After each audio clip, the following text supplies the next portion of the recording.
been told that if you want something badly enough, you can make it happen. That belief has kept you searching for peace, searching for enough, searching for the version of your life that finally feels right. The Buddha saw this clearly. He watched people chase and build and want, and he saw where it led. Then he turned the whole idea around, not with a grand teaching, with one quiet observation that changes everything. Tonight, you will hear that observation, and it will not feel like a lesson. It will feel like putting something down. Let your body settle wherever you are. Lie down if you can. Pull something warm around you. Go still. There is nothing to do for the next 3 hours, except listen. Here is what will happen. The restless feeling, the one that says, you are not where you are supposed to be, will begin to fade. The weight of wanting will ease in your body, and a stillness you have been looking for in the wrong places will become obvious. It was never far away. It was never something to create. The Buddha knew this. Tonight, you will feel it for yourself. Take one breath. Feel where you are. Let the sounds around you exist without naming them. You are already here. If it feels right, share where in the world you are listening from tonight. Right now, across the earth, people are settling into this same stillness. Stay. Every person alive right now wants something better, a quieter mind, a life with less weight in it, a feeling that the ground beneath you is solid. For a very long time, thousands of years, people have believed the way to get there is to make it happen, to want hard enough, to arrange things correctly, to build the right life, in the right place, with the right people around you. If the outside world looks the way it should, peace will come. This belief is everywhere. It runs through how we make decisions, how we measure success, how we judge whether a day was good or bad. The Buddha lived among people who carried this belief. Merchants who thought wealth would quiet the restlessness. Kings who thought control would bring calm. Monks who believed that years of painful discipline would set them free from suffering. He watched all of them try. He watched them push and plan and sacrifice. And he noticed something none of them had stopped long enough to see. The harder you run toward peace, the more your mind is focused on the running. And while it is focused on the running, it cannot be still. And while it cannot be still, it cannot notice what is already there.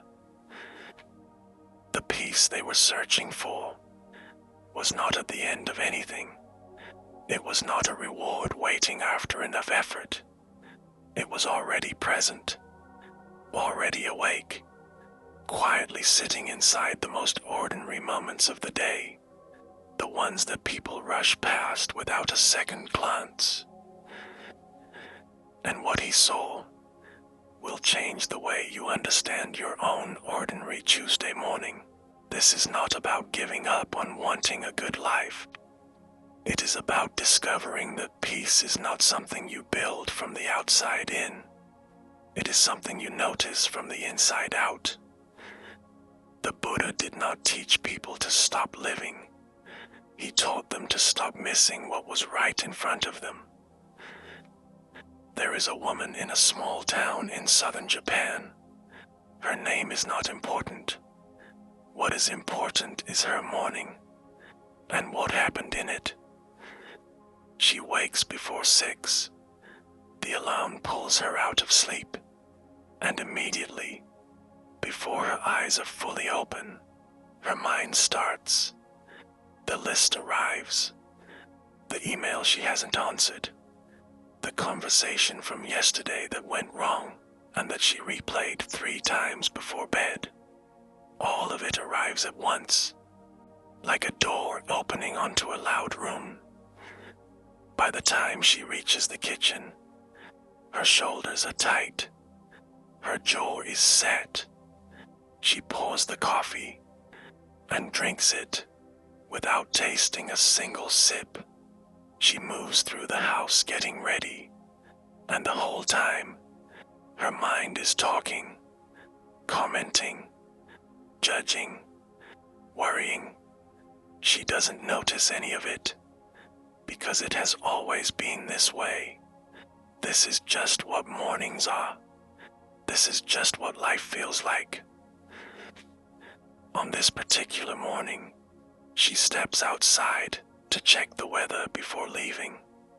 The air is cool. The light is thin and gray. The street is quiet. And then, a single leaf falls from the tree above her. It falls slowly, the way leaves fall when there is almost no wind.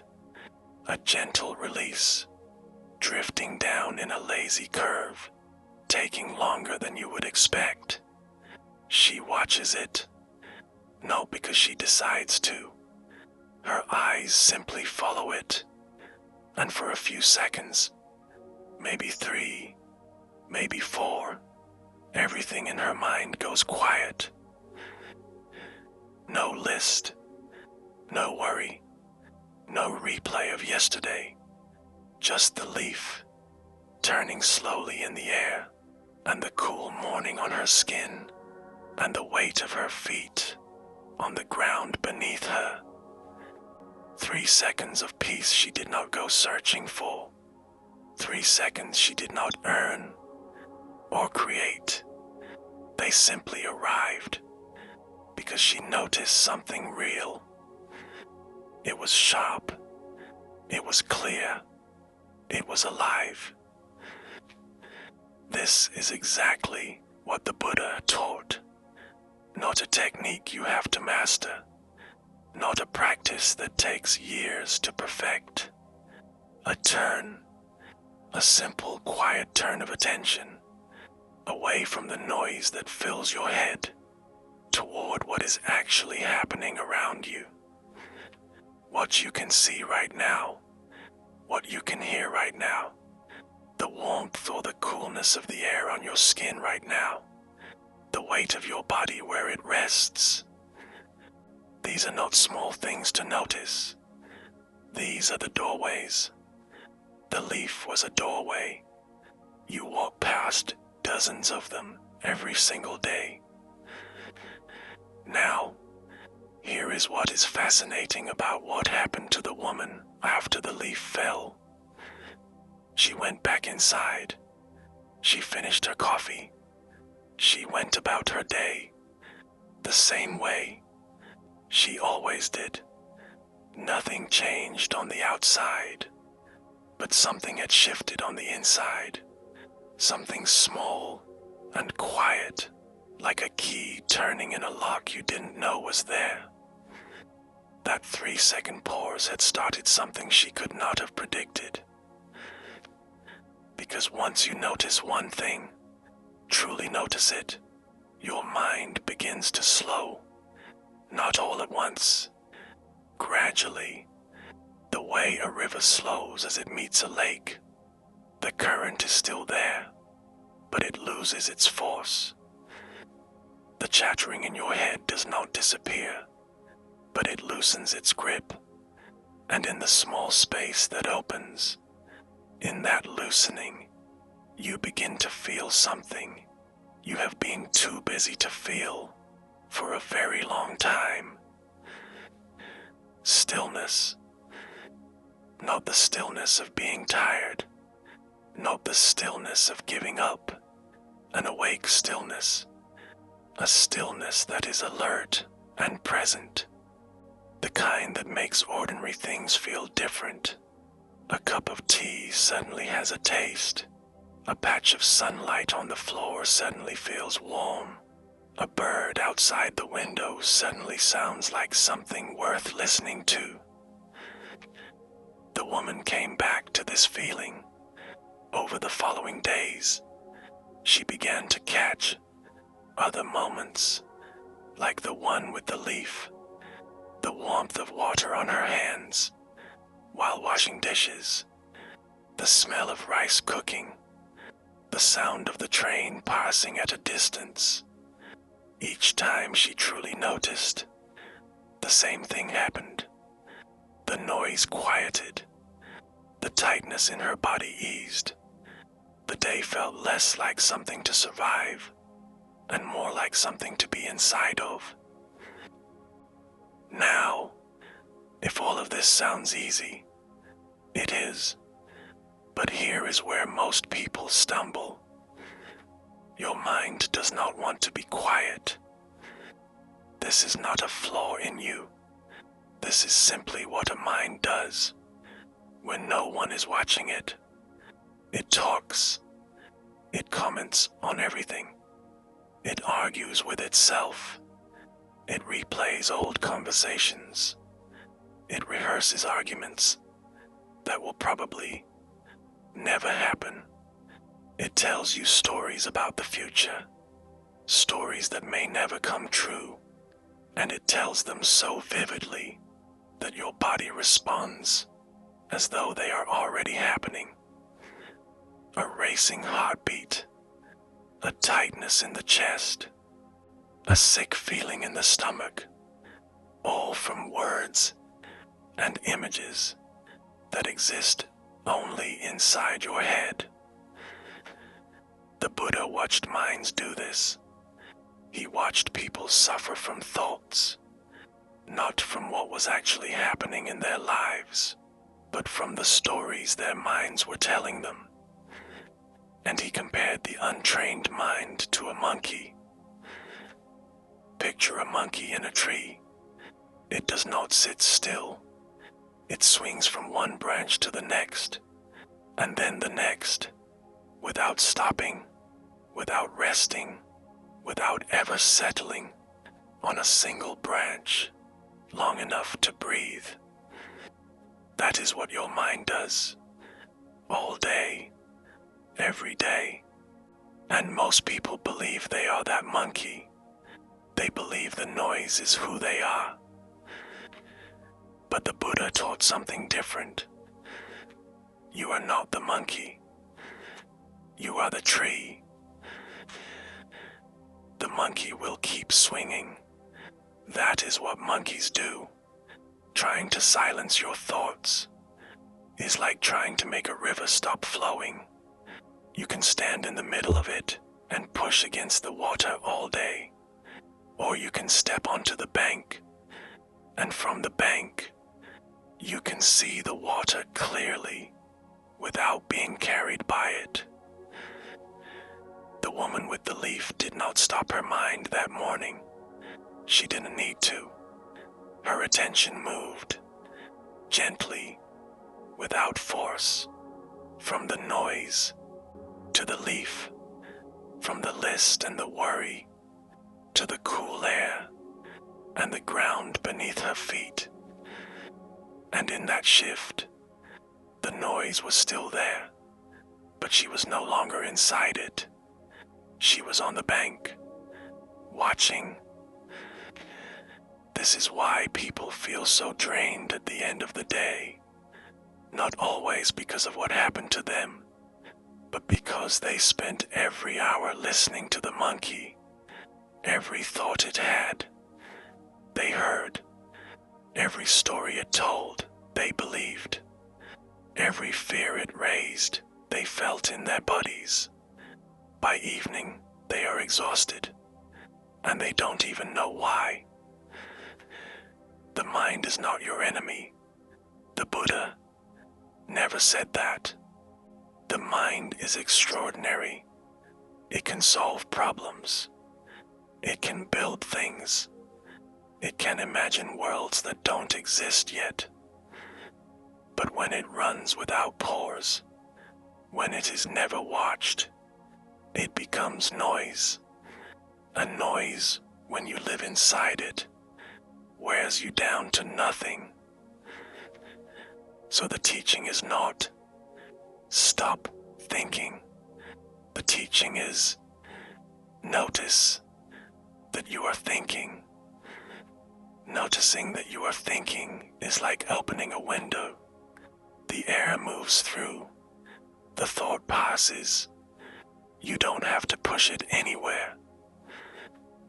That one shift from being inside the thought to seeing it pass, from being the monkey to being the tree, each time you make that shift, even for a moment, the gap widens, not forever, but enough to breathe, enough to feel the ground beneath you again. You do not need to sit in any particular position. You do not need to clear your mind. You just need to notice the leaf, the sound of this voice right now, the feeling of your body where it is resting, the thought your mind just had, and the fact that you heard it. Every single one of these is the practice. It doesn't matter where you are. A bus on a quiet morning, a cold waiting room. You can notice in all of these places. No one will see you do it. It asks nothing of you except your attention. The woman did not become peaceful overnight. What happened was smaller than that, and quieter. She learned to notice, again and again. Each time, the space opened a little wider. Each time, the noise lost a little more of its grip. Over weeks, the mornings changed. Not because her life changed, because she stopped missing what was already there. She was the tree. She had always been the tree. The monkey was just visiting. This is the quiet revolution the Buddha offered. Not a dramatic change in how you live, a change in how you see. And once you start noticing, once you begin to see, you will start to see something about yourself that most people spend their entire lives missing. Something quiet. Something that was there before the noise began. Something that has been there, underneath everything, this whole time.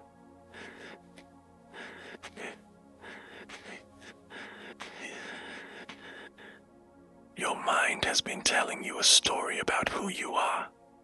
It started a long time ago. Maybe when you were very young. Someone said something about you. A teacher, a parent, another child in the schoolyard, and your mind picked it up.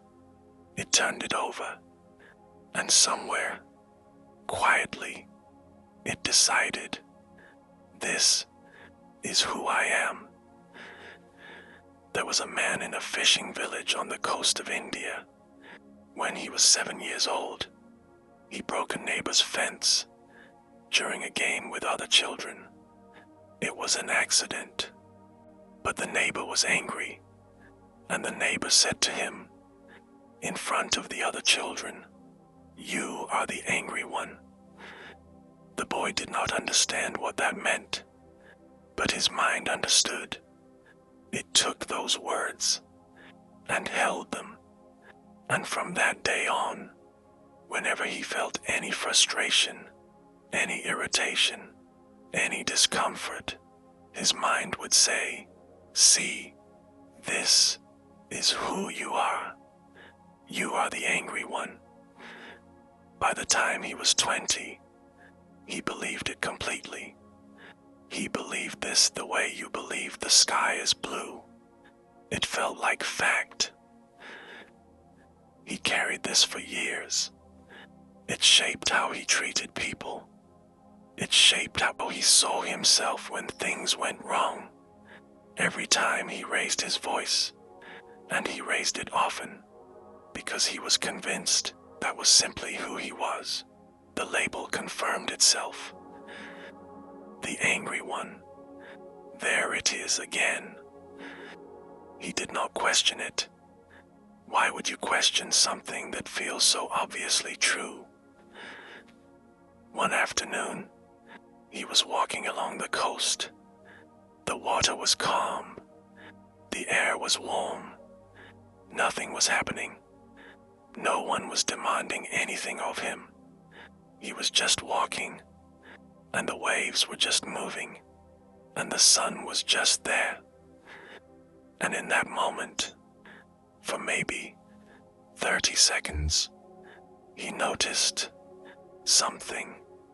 He was not angry, not even a little. There was nothing in his body that felt like anger, nothing in his mind, just the sound of the water and the warmth on his face. 30 seconds. That was all it took for the label to crack, because in those 30 seconds, he understood something he had never understood before. The story his mind had been telling him, the angry one, was not a fact about who he was. It was a thought that had been repeated so many times it felt permanent. But it was not permanent. He had just proven it. In 30 seconds of noticing, the story lost the ground it had stood on for 20 years. This is what the mind does. It takes a single moment, a word spoken, a feeling that passed through, and it builds an entire identity from it. Not deliberately, not because you asked it to. It simply does this, the way a vine grows toward light. The label feels like you. The story feels like the truth about who you are. But you are not your labels. You are not the stories your mind collected when you were 7, or 15, or 30. Those are thoughts. And thoughts, even the ones that feel the most solid, are not facts. But here is the thing. The mind doesn't just tell stories about you. It tells stories about everything. About other people, about what will happen tomorrow, about what should have happened yesterday, and each of these stories carries a feeling with it. That is where suffering begins. There is a monk who lives in a monastery in the hills of Sri Lanka. He has lived there for over 30 years. People who visit notice one thing about him before anything else. He smiles, not the polite smile you give when someone greets you. A real smile, the kind that sits on his face without effort, as though it is the most natural position for his features to take. A young woman who had traveled a long way to study with him asked him once, "How do you smile so much? Don't you suffer? Don't you feel pain?" He looked at her for a moment. Then he said, "I used to suffer terribly, every single day, but then I learned where the pain was actually coming from. And once I saw that, once I really saw it, the pain did not disappear, but it lost its power over me." The young woman asked him to explain, and he told her something that felt, at first, almost too simple. He said, There are two movements in the mind that create almost all suffering. The first is wanting things to be different from how they are, wanting more, wanting better, wanting what someone else has. The mind reaches out constantly towards something it does not yet have, and every time it reaches, there is a gap, a feeling of not enough. The second movement is pushing away what you don't want, the difficult feeling, the uncomfortable truth, the person who said something you didn't like. The mind pushes and pushes, trying to make these things disappear, and the harder it pushes, the more present they become. These two movements, reaching for what you want and pushing away what you don't, run through almost every moment of every day. Most people don't notice them. They just feel the result, a tightness, an unease, a low hum of dissatisfaction that follows them from morning to night. They blame their circumstances. They blame other people. They blame the world. But the monk had seen something different. He had seen that the dissatisfaction was not coming from outside. It was coming from these two movements inside the mind, the reaching and the pushing. The young woman sat with this for a while. Then she said, "But isn't that just how life is?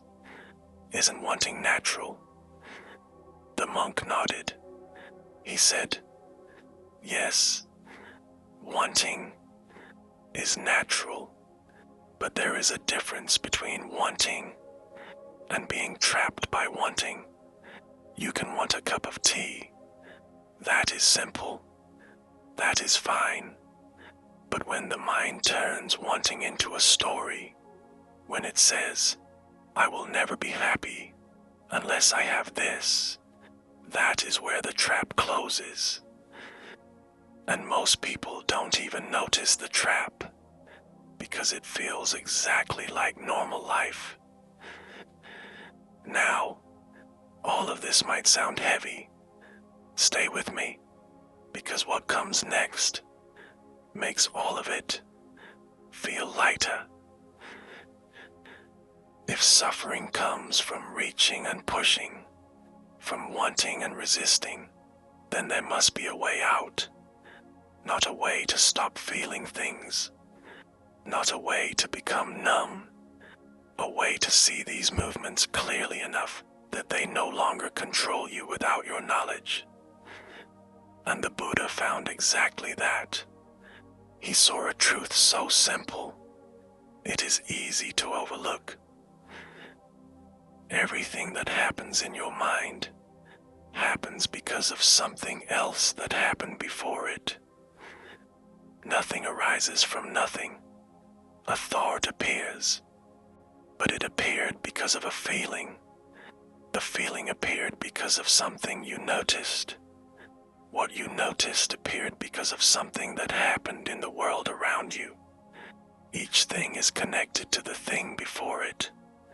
A chain, quiet, invisible most of the time, but there. The man in the fishing village, the one who carried the label of the angry one, he did not wake up one morning and stop being angry. What happened was quieter than that. He began to notice the chain. He began to see the anger doesn't just appear out of nowhere. Something triggers it. A feeling of being dismissed. A memory of being small and being told he was wrong. Each time he caught himself in the middle of it, in the middle of the reaching or the pushing, he could see the shape of it. And the moment he saw it clearly, it loosened. Not always, not completely, but a little, enough. This is the crack. This is where awareness begins to dissolve what years of habit have built, not through force, not through willpower or discipline, through seeing. The Buddha taught that awareness itself, simply noticing what is happening inside your own mind, is the most powerful force available to you. Not thinking about what is happening, not judging it, not trying to fix it, just seeing it. The way you see a cloud passing across the sky, openly, without grabbing at it, without pushing it away. The monk in Sri Lanka did not reach his peace through years of sitting still. He reached it through years of noticing. Noticing the reaching, noticing the pushing, noticing the stories his mind told him, and the feelings those stories carried, and the way his body responded to those feelings. Each time he noticed, the chain lost one link, not dramatically, quietly, the way ice thaws. So slowly you can't see it happening, until one morning you look and the ground is clear. You do not need to understand everything about why your mind works this way. You do not need to trace every chain back to its beginning. All you need is the willingness to look when the mind tells you a story about who you are. Notice it when the reaching happens. The wanting, the grasping, notice it.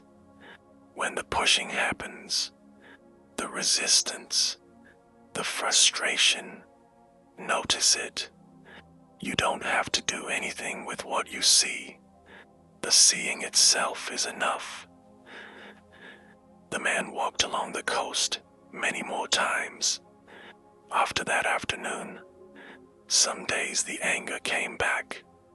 Some days the label felt real again, but something had changed in how he saw himself. He could no longer fully believe it, because he had seen clearly in 30 seconds of calm that the story was not who he was, and that seeing, once it has happened, cannot be fully unseen. Now, there is a place where this kind of seeing becomes almost effortless. A place you can go right now, without moving, without doing anything at all. A place where the mind slows down on its own, not because you force it, but because of what surrounds you. We are going there next.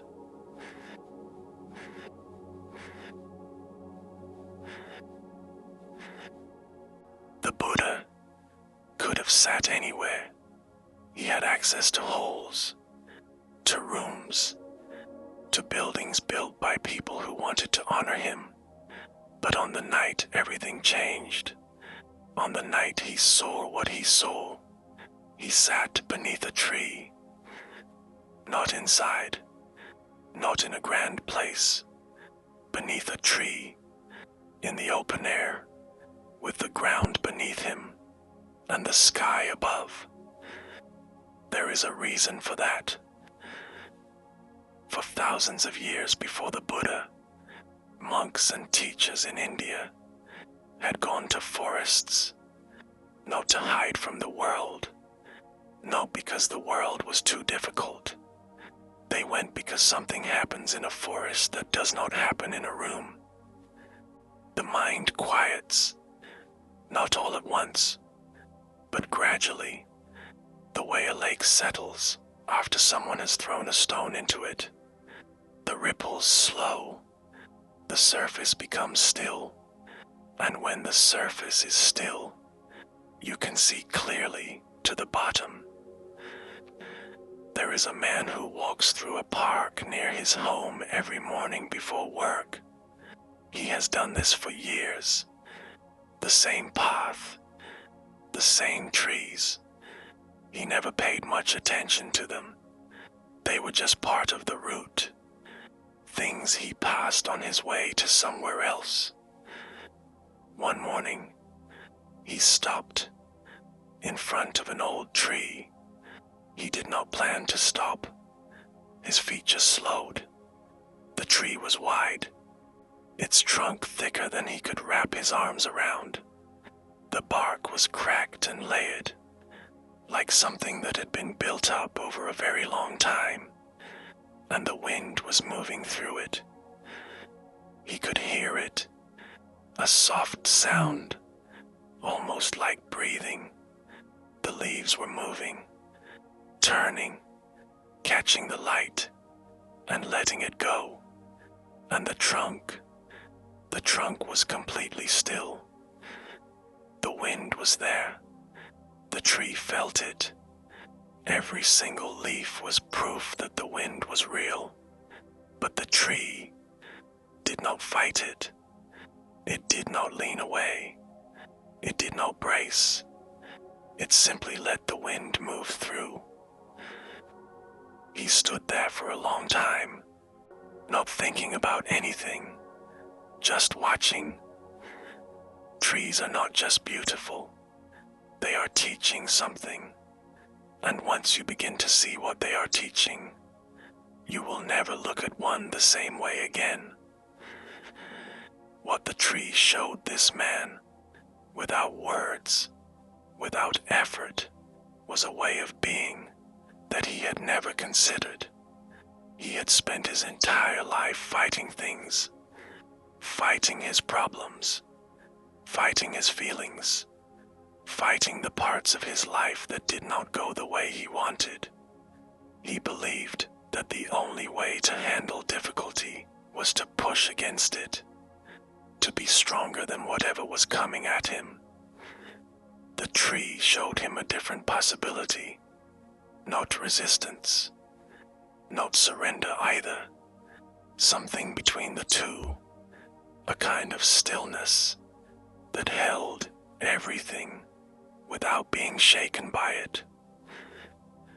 The Buddha sat beneath a tree for a reason. He sat there because he understood what trees understand, and what people spend their entire lives forgetting.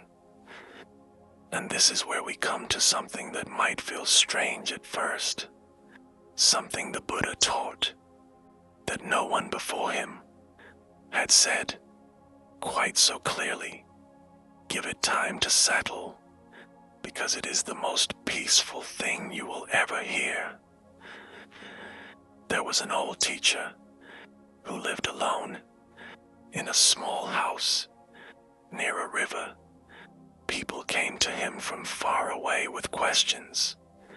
Some came with big questions about life and death and what any of it means.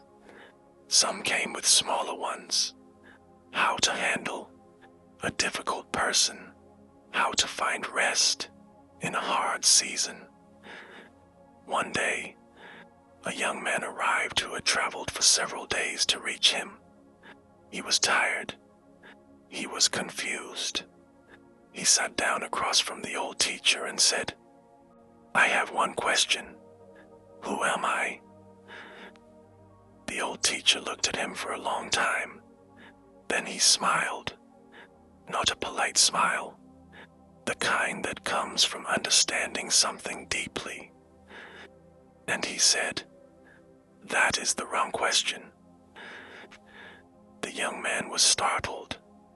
He had carried this question for years. It was the one that mattered most to him. Who am I? He looked at the teacher and asked, "Then what is the right question?" The old teacher pointed outside, toward the river. He said, "Watch the water. Is it the same water now as it was 1 hour ago?"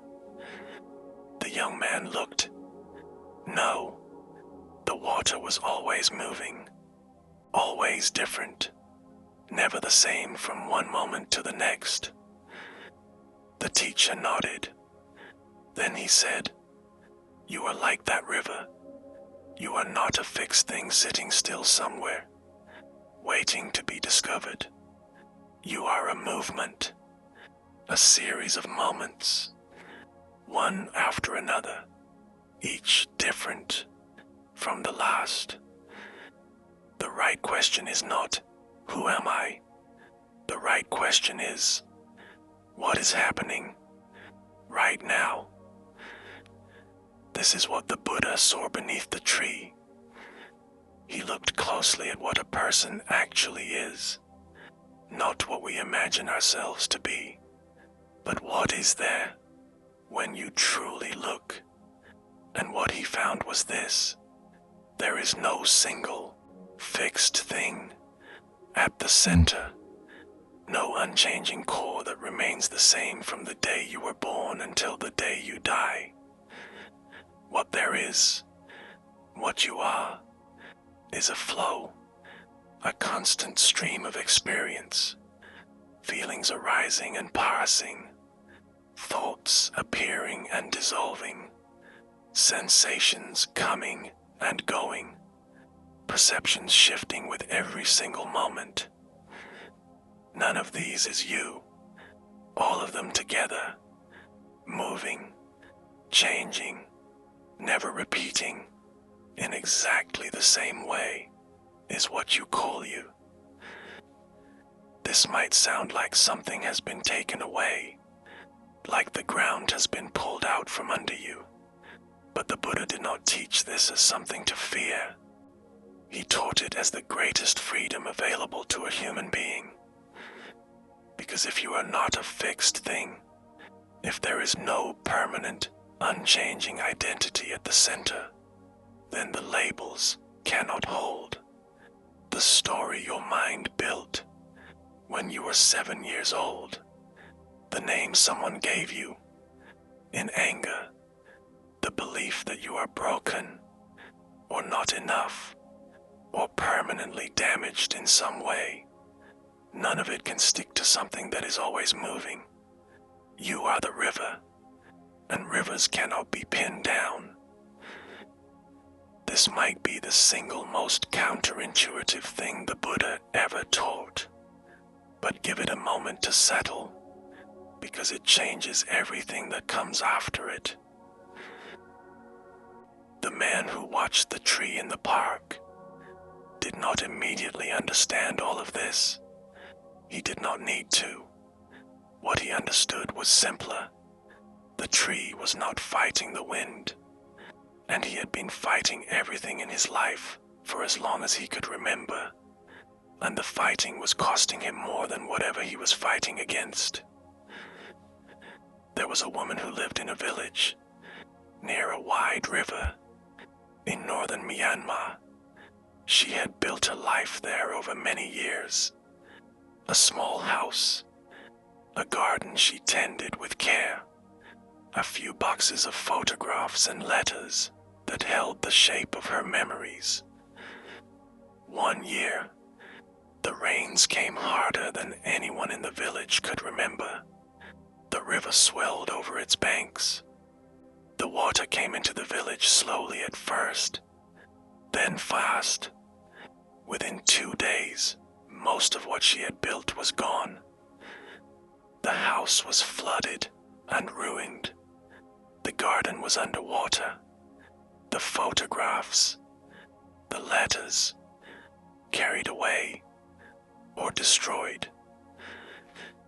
People expected her to fall apart. Some of them did fall apart, on her behalf, as though the grief she should have been feeling had to go somewhere. They came to her with pity in their voices. "Are you all right? What can we do?" She thanked them, but what they saw on her face was not what they expected. It was not grief. It was not anger or bitterness. It was something closer to calm a quiet steadiness that surprised even her. Later, she told a friend what happened inside her during those first days. She said, "I sat in the mud, and I looked at what was left, and I waited for the grief to come, and something else came instead. Not happiness, not indifference, a clarity. I realized I had been holding all of those things. The house, the photographs, the garden, as though they were parts of me, as though if they were safe, then I was safe. But when they were gone, I was still here, still breathing, still feeling the rain on my skin, still able to notice the water moving past me. And in that noticing, something opened. I felt more peaceful than I had felt in years." This is what the Buddha meant when he spoke about peace. Not the absence of difficulty, not a life where nothing goes wrong, a steadiness inside you that does not depend on what is happening on the outside. The tree does not depend on calm weather to stand. It stands in storms. It stands in drought. It does not need the conditions to be right in order to remain a tree. This kind of steadiness is not something you were born with. It is not something you find hidden inside yourself one day, like discovering a room in your house you never knew was there. It is something that grows through noticing, again and again, what is real and what is a story the mind has built around it. The woman in Myanmar did not become cold. She still loved. She still cared about the people around her. She rebuilt piece by piece over the months that followed. But she rebuilt differently. She held things more lightly, not because she valued them less, because she had learned, in the clearest way possible, that she was not the things she owned. She was not the house. She was not the photographs. She was the one who noticed, the one who felt the rain, the one who was still here after everything was taken. The tree in the park is still standing. The man walks past it most mornings. Sometimes he stops. Sometimes he just glances at it as he passes. But he sees it differently now. He sees something that has stood in the same place for a very long time, holding still while everything around it moves, and not because it is stronger than the wind, because it does not need to be. Now that you are beginning to see yourself more clearly, beginning to notice the stories, the reaching, the pushing, something interesting happens when other people try to pull you back into the old patterns. We are going there next.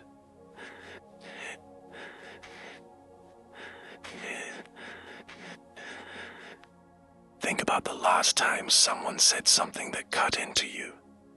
Not a stranger, someone you see regularly, someone whose words land because you care what they think. A parent, a sibling, a friend you have known for years. They said something, and something in your chest tightened, and for the rest of that day, maybe longer, their words kept playing back, not because you chose to replay them, because your mind would not let them go. This is not a small thing. This is one of the heaviest things a person carries. Not injury, not illness, words from someone close, and the way the mind turns them over and over, adding weight each time, By the end of the day, the words have become a story. By the end of the week, the story has become a belief. And beliefs, once they settle into you, feel like the truths. They feel solid and permanent, when in fact, they are made entirely of thought. There was a woman in a village in northern India who had a sister. They had grown up together in the same house, shared the same meals, known each other their entire lives. But there was a sharpness between them, the kind that builds slowly over years, small cuts that never fully heal, each one making the next one deeper. One afternoon, the sister said something about the way the woman had raised her own daughter. It was not a loud argument. It was said quietly, almost casually, over tea, but it went straight in. The woman said nothing. She finished her tea. She walked home, and for 3 days, she could not stop hearing it. The words would come back at odd moments, while she was cooking, while she was lying in the dark before sleep, while she was watching her daughter play in the yard. Each time they came back, they carried a little more shame with them, a little more of the feeling that something was wrong with her. On the 4th morning, she sat with the feeling, not to fix it, not to plan what to say back. She just sat with it and watched what it was doing inside her. The tightness in her jaw, the heat behind her eyes, the way her mind kept building the case. She has no right to say that. She doesn't understand. Who is she to judge? She watched all of it, and then she asked herself one question. Not, what did she mean by that? But, why did that hurt so much? The answer was not about her sister. The answer was about her, about something old and tender that her sister's words had touched without meaning to. A fear she had carried since her daughter was very small. The fear that she was not doing enough, that she was failing in some way she could not name. Her sister had not put that fear there. It was already there. The words had simply found it, the way water finds the lowest point in the ground. And in seeing that, in being honest with herself about what was really there, the grip of the words loosened, not all at once, but enough. The Buddha watched people hurt each other for years. He watched the way words travel from one person into another person's body and stay there. He watched the way the mind turns a single sentence into a wound that lasts for months. And he saw something that most people take a very long time to see. The pain is not coming from the other person. The pain is coming from what you do with what they said. The words arrive. That is unavoidable. But the suffering, the days of replaying, the tightness, the story that builds on top of it, that is something the mind creates after the words have already come and gone. The other person has moved on. They may not even remember saying it, but inside you, the words are still alive, still working, still adding their weight. He said, hatred does not cease by hatred. It ceases by love. This is not a soft teaching. It is an observation about what actually works. When anger meets anger, both grow larger. When anger meets something that sees it clearly, without being swallowed by it, the anger begins to lose its hold, not through force, not through effort, through seeing, but patience, real patience, not the gritting of teeth, is not something most people understand correctly. They think it means enduring, bearing what you cannot change, without complaint. This is not what the Buddha meant. What he meant was something active, something that requires you to stay awake to what is happening inside you, to see the anger, the hurt, the tightness, and to not be carried away by it, to remain on solid ground, while the feeling moves through you like wind through a field. The wind does not destroy the field. It moves across it, and the field is still there when the wind has passed. There was a monk who lived near a busy port town on the coast of Myanmar. Ships came and went. Sailors drank and argued in the streets at night. The noise and the disorder reached even into the monastery. The other monks found it difficult. They longed for silence. They longed for a place where no one would disturb their practice. Some of them spoke of requesting a transfer to a monastery in the hills, far from the town. This monk did not share their longing, not because he did not hear the noise. He heard everything, every shout, every laugh, every argument that spilled into the early hours. But he had understood something the others had not yet grasped. The noise was not his enemy. The resistance to the noise, that was the enemy. When you fight what is in front of you, it fills your mind completely. It becomes the only thing you can think about. When you stop fighting, it becomes just what is happening. Sound, movement, life going on. And life going on cannot hurt you. Only your judgment of it can. A younger monk asked him, "But how do you stay calm when the sailors are shouting in the middle of the night?" The older monk said, "I do not stay calm by making them quiet. I stay calm by stopping the war inside my own head. The shouting is outside. The suffering is inside. Once you see where it is actually coming from, you know where to look." The woman in the village did something similar with her sister's words. She did not go back to her sister and demand an apology. She did not cut her sister out of her life. She turned toward the pain inside herself and looked at it honestly.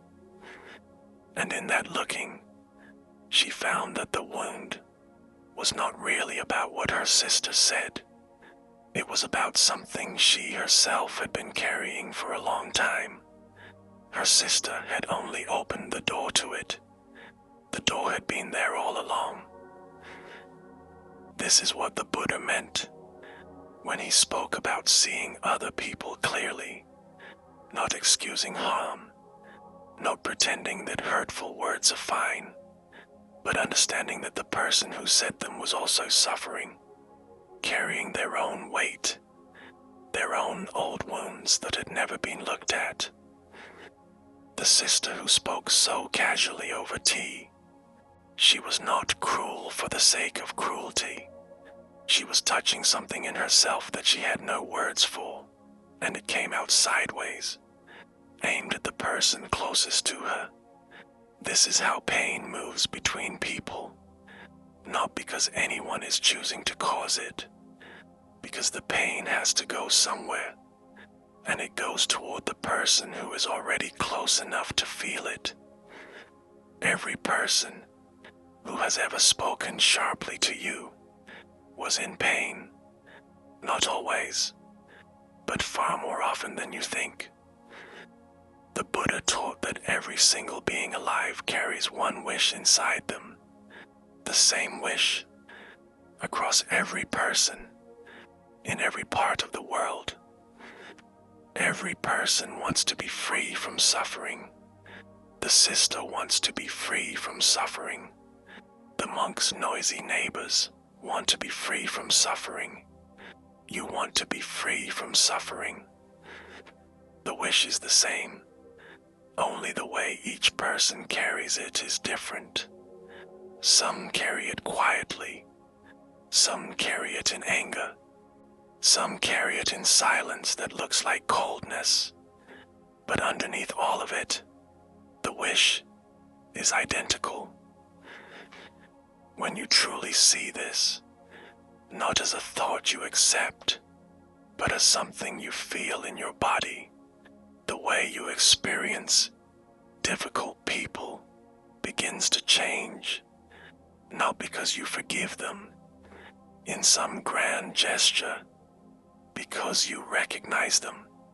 You see the same struggle in them that you know in yourself, and recognition, real recognition, softens something inside you that no amount of effort or willpower could touch. The monk near the port town carried this understanding with him into every night of noise. The woman carried it into every conversation with her sister. Neither of them became perfect. Neither of them stopped feeling pain, but the pain stopped controlling them.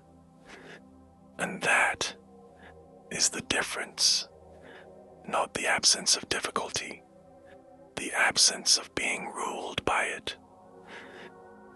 But here is the hardest part, seeing other people this way, with honesty, with the recognition that they are suffering too, that takes practice.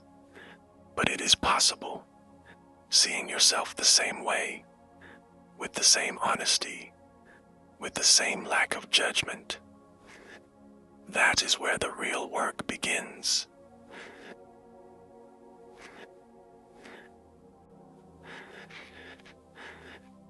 You have watched someone you love repeat the same mistake year after year, the same argument with the same person, the same choice that leads to the same unhappiness. And you have sat there feeling the frustration quietly build, thinking, why can't they see it? It is right in front of them. Anyone looking from the outside could point to it and say, there, that is the thing. That is what is keeping you in pain. The Buddha noticed this. He noticed how sharply people could see the struggles of others, and how completely blind they were to their own. He put it simply, it is easy to see the faults of others, but hard to see one's own. This is not a criticism. It is an observation about how the mind works. The mind looks outward with sharp eyes. It looks inward with almost none at all. There was a woman in a coastal town in Tamil Nadu who had a sister. For years, she complained about her sister to anyone who would listen. Her sister was stubborn. Her sister refused to listen to reason. Her sister would dig in her heels on the smallest things and hold her ground until an argument turned into a silence that lasted weeks. The woman told this story so often that it had become part of how she understood the world. Her sister was the difficult one. That was simply how things were. One day, she was sitting with an old friend, a woman she had known since childhood. She was in the middle of telling the familiar story about her sister when the friend paused. She did not interrupt. She waited until the woman finished, and then she said something very quiet. She said, "Have you ever noticed that you also refuse to change your mind about anything?" The woman did not answer right away, not because she was angry, because the question landed somewhere she had not expected it to land, somewhere tender, somewhere she had not looked in a very long time. She went home that evening and sat with it, not with guilt, with curiosity. Is it true? She began to watch herself over the following days, and what she saw surprised her. She saw that she did exactly what she had been saying her sister did. She dug in. She held her position. She turned small disagreements into long silences. The pattern was there, plain as anything, and she had never once seen it. We carry a picture of ourselves in our minds, a picture of who we are, how we behave, what kind of person we are, and that picture is almost always incomplete. The parts we cannot see are not small parts. They are often the parts that cause the most trouble in our own lives and in the lives of the people closest to us. The Buddha understood this about himself. Before he found the path that led to his deepest understanding, he spent 6 years trying to reach it through extreme discipline. He fasted until his body was skeletal. He sat in positions that caused tremendous pain. He believed that if he could simply push hard enough, force his mind and body into submission, the answer would come. It did not come. 6 years of suffering, and he was no closer to understanding than when he began. Then he stopped. He looked at what he had been doing, honestly, without excusing it or defending it. He saw that the extreme path was not wisdom. It was the same grasping and forcing he had seen in everyone else, only turned inward. He had been trying to conquer himself, and you cannot conquer yourself into peace. That honesty, that willingness to look at his own behavior without flinching was the turning point. Everything that came after began there. There was a monk who lived in a monastery in the hills of Rajasthan. He was not old, but he had been practicing for many years. One season, he made a decision that the other monks found strange.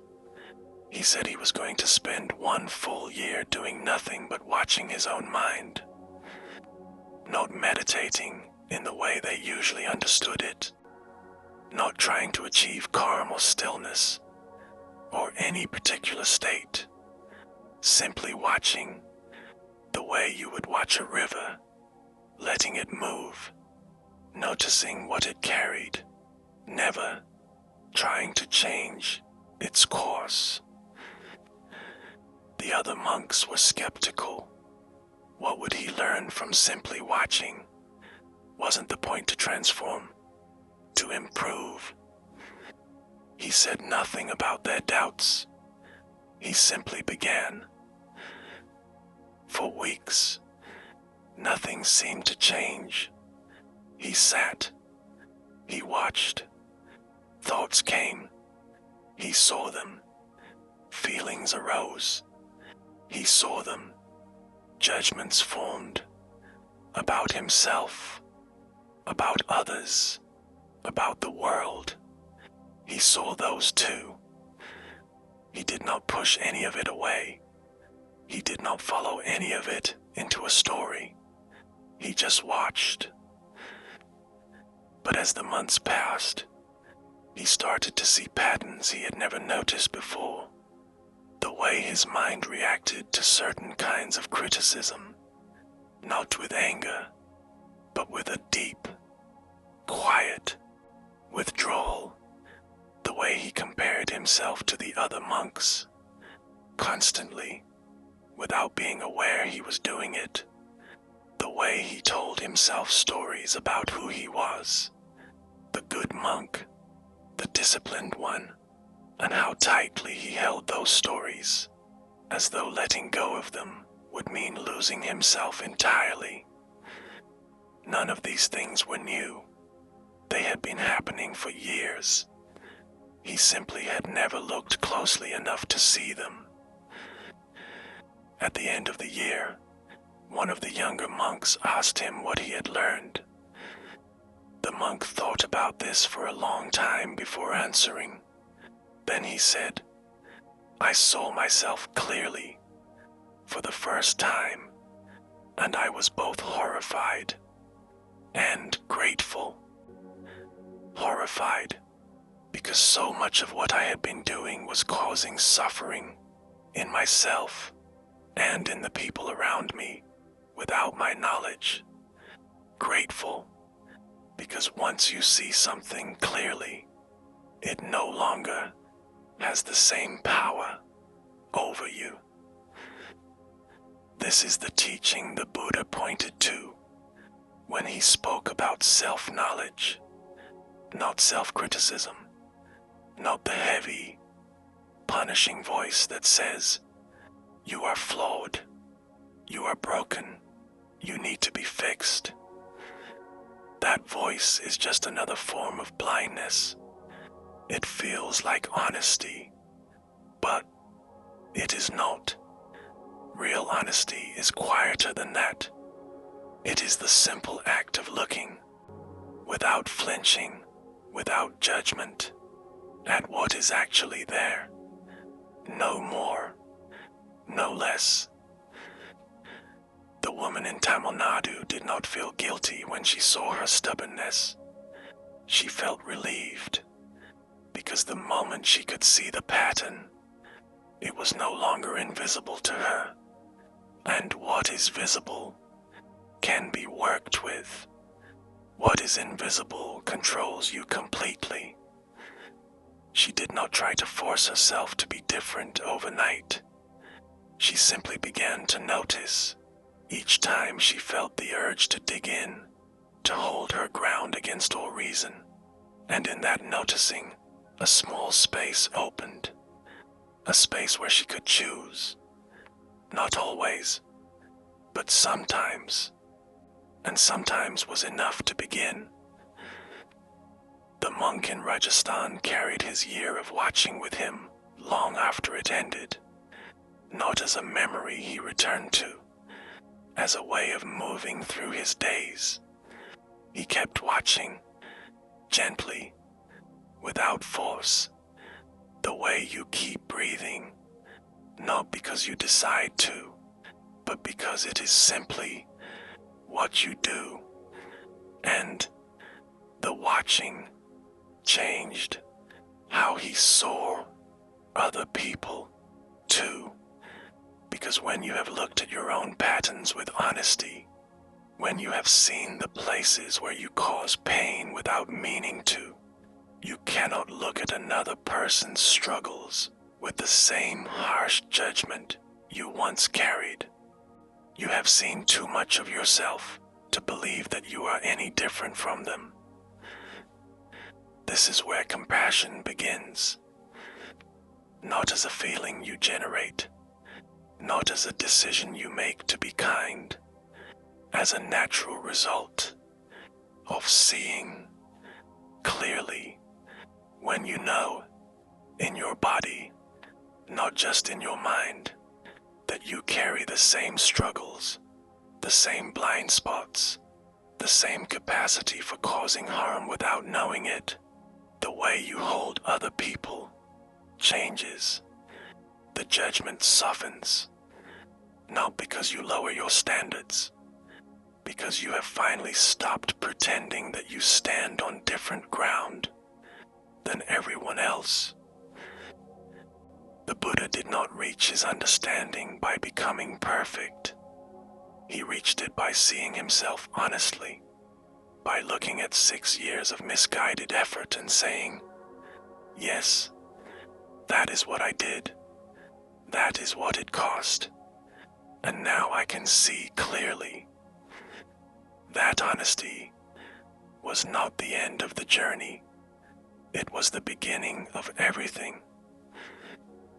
Now, once this kind of seeing begins, once you start to notice the things you have been carrying without knowing you were carrying them, you start noticing other things too. Small, quiet things. Things that have been there all along, waiting to be seen, and they change everything.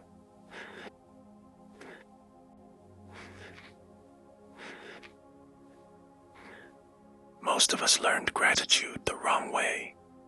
We learned it as a comparison. Someone, at some point in our lives, told us, "Be grateful. You have more than other people. There are people who have less than you."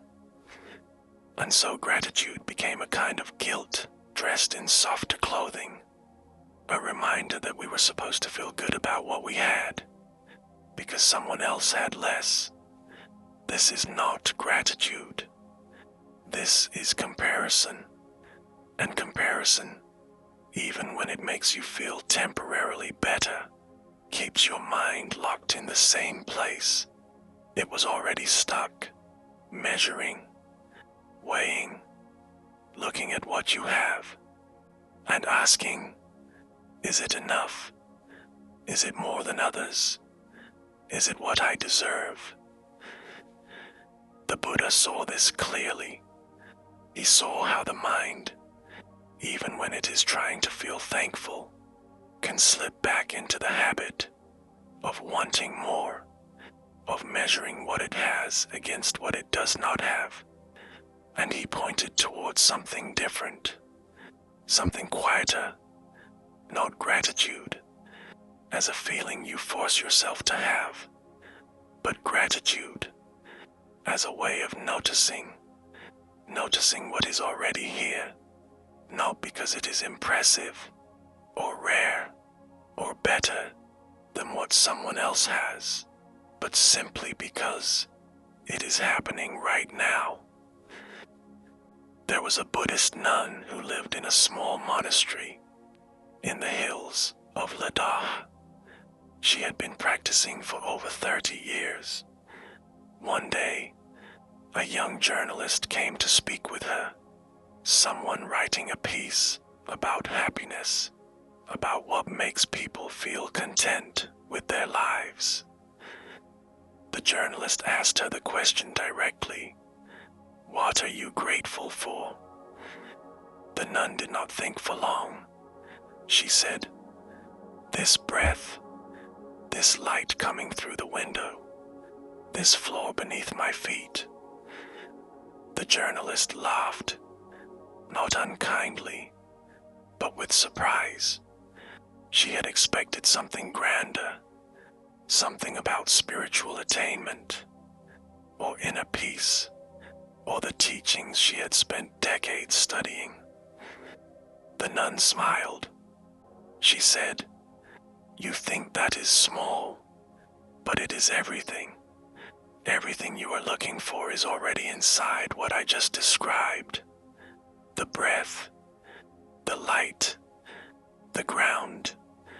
If you can truly feel these things, not think about them, but feel them, there is nothing missing." The journalist did not fully understand what the nun meant. Not that day, but she carried the words with her, and months later, in a quiet moment, something in her shifted. She was washing dishes at her kitchen sink, warm water running over her hands, and for a few seconds, she stopped thinking about what came next. She simply felt the water, the warmth of it, the way it moved across her fingers. And in that feeling, something opened. Not happiness, exactly. Something steadier than happiness. Something that did not depend on anything going right. This is what the Buddha meant when he spoke about appreciative joy. Not the excitement of getting something new. Not the relief of a problem being solved. The quiet recognition that what is in front of you, right now, in this moment, is enough. Not perfect. Not arranged the way you would have chosen, but enough. And this recognition is not something you arrive at through effort. It comes through noticing, through paying attention to what your senses are already receiving, and letting that attention rest there, without immediately turning it into a question or a problem to solve. But gratitude, when it is real, does something to a person that goes beyond feeling good. It changes what you want. Most people spend a very large part of their lives wanting things to be different, wanting more, wanting what they do not have. The wanting is not wrong. It is natural, but it creates a gap, a constant sense that where you are is not where you should be, and that gap is one of the deepest sources of restlessness in a human life. When you begin to notice what is already here, truly notice it, with your full attention, the gap begins to close, not because your circumstances have changed, because your relationship to your circumstances has changed. There was a merchant who lived in a city in ancient Bengal. He was wealthy by the standards of his time. He had a large house. He had fine food. He had servants and trade routes and influence in the community. By every visible measure, he had what a person was supposed to want. And yet something was wrong. He could not name it exactly. A hollowness, a feeling that no matter how much he acquired, the feeling of emptiness did not leave. It stayed with him through meals, through business dealings, through evenings with his family. It was always there, beneath everything else. He heard that there was a monk living in the forest outside the city, a man who owned nothing, ate once a day, and slept on the ground. The merchant was curious. He traveled to the forest and sat with the monk for an afternoon. He told the monk about his life, about his wealth, about his emptiness. He said, "I have everything, but I feel as though I have nothing." The monk listened. Then he said, "You have everything except the one thing that makes everything enough." The merchant asked, "What is that?" The monk said, "Contentment, not satisfaction with what you have achieved. Contentment with what is. These are two very different things. One is a feeling that comes after you get what you wanted. The other is a feeling that is available right now, without anything changing at all." The merchant did not leave the city and become a monk. That was not the teaching.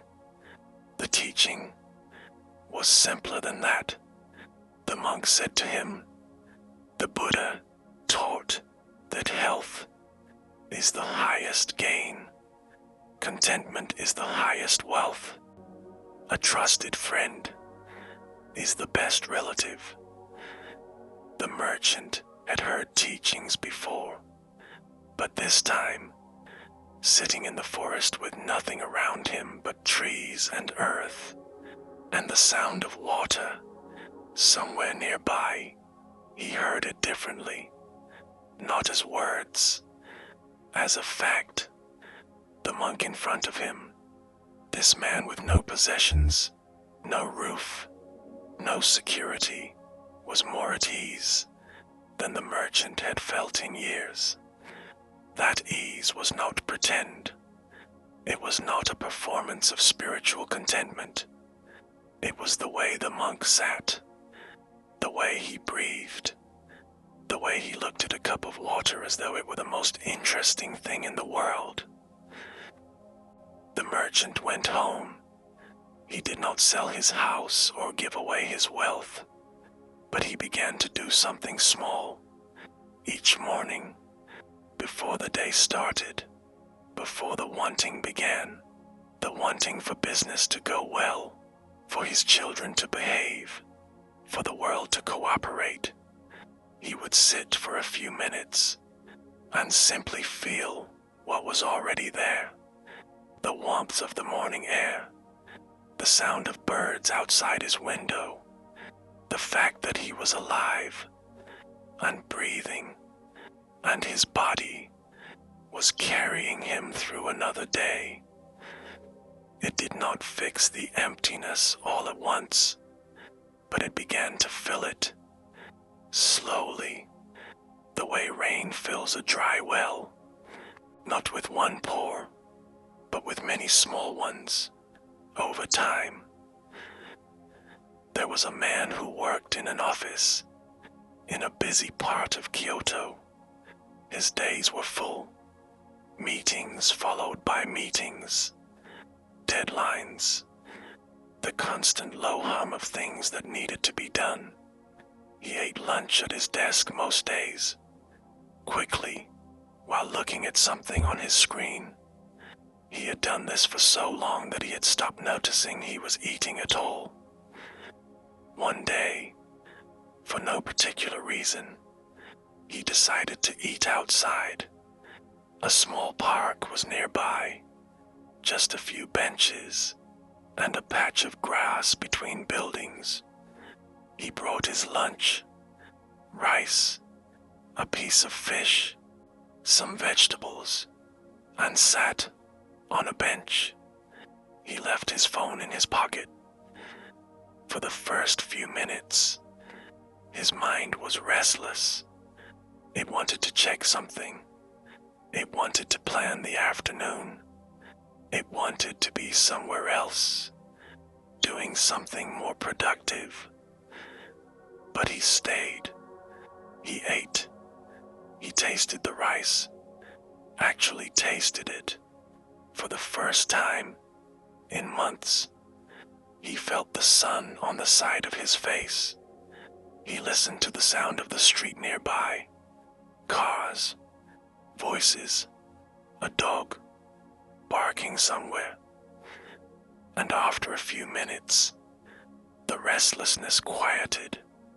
Not completely, but enough that something else could be felt underneath it. Peace. Not the dramatic kind. Not the kind that comes after a crisis has passed or a problem has been solved. The kind that is simply there, underneath the noise, underneath the wanting, when you stop moving long enough to feel it. He sat for 15 minutes. When he went back inside, nothing in his life had changed. His deadlines were the same. His responsibilities were the same.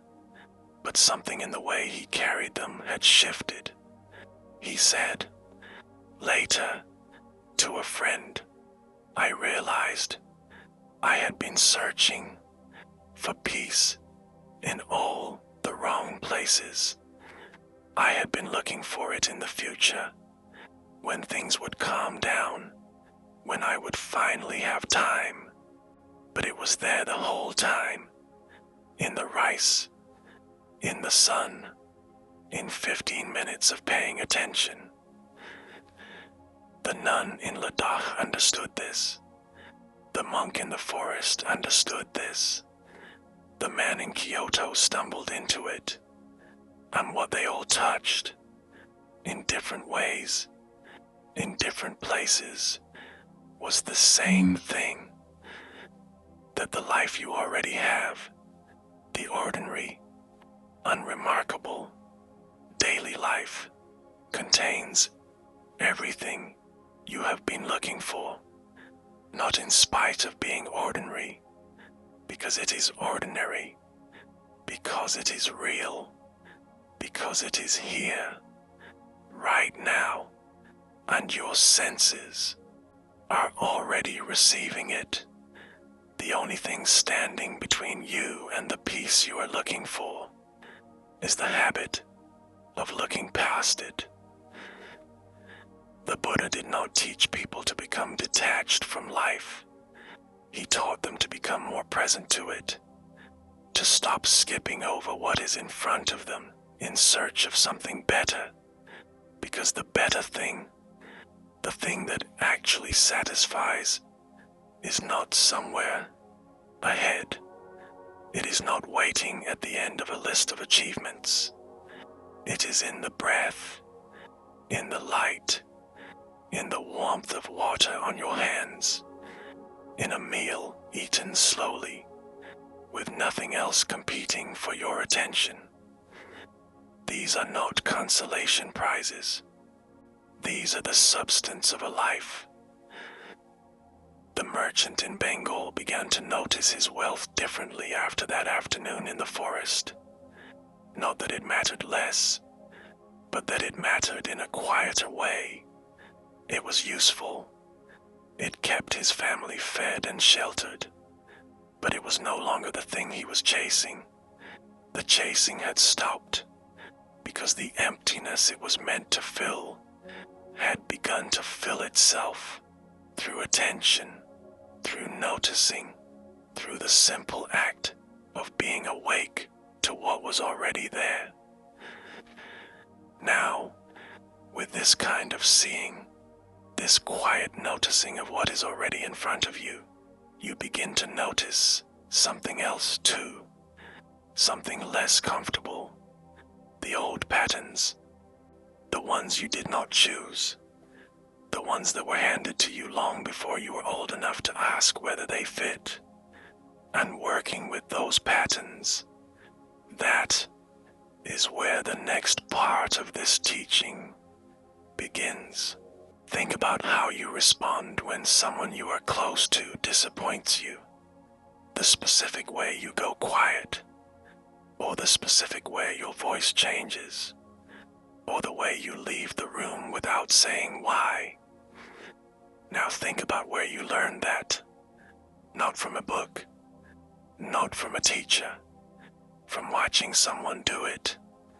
Someone in your family, someone who was close to you when you were very young. Suffering does not only live inside one person. It moves. It passes from one person to the next, not through blood, but through behavior, through the small, unconscious habits that one generation carries, and the next generation absorbs without ever being told it is happening. A mother pushes people away when she is afraid. Her daughter watches this without understanding what it is. And years later, the daughter does the same thing, in the same way, at the same moments, and does not know where it came from. There was a young woman in a town in Mysore who noticed this about herself quite late. She was in her late 20s. She had been in several close friendships, and each one had ended the same way.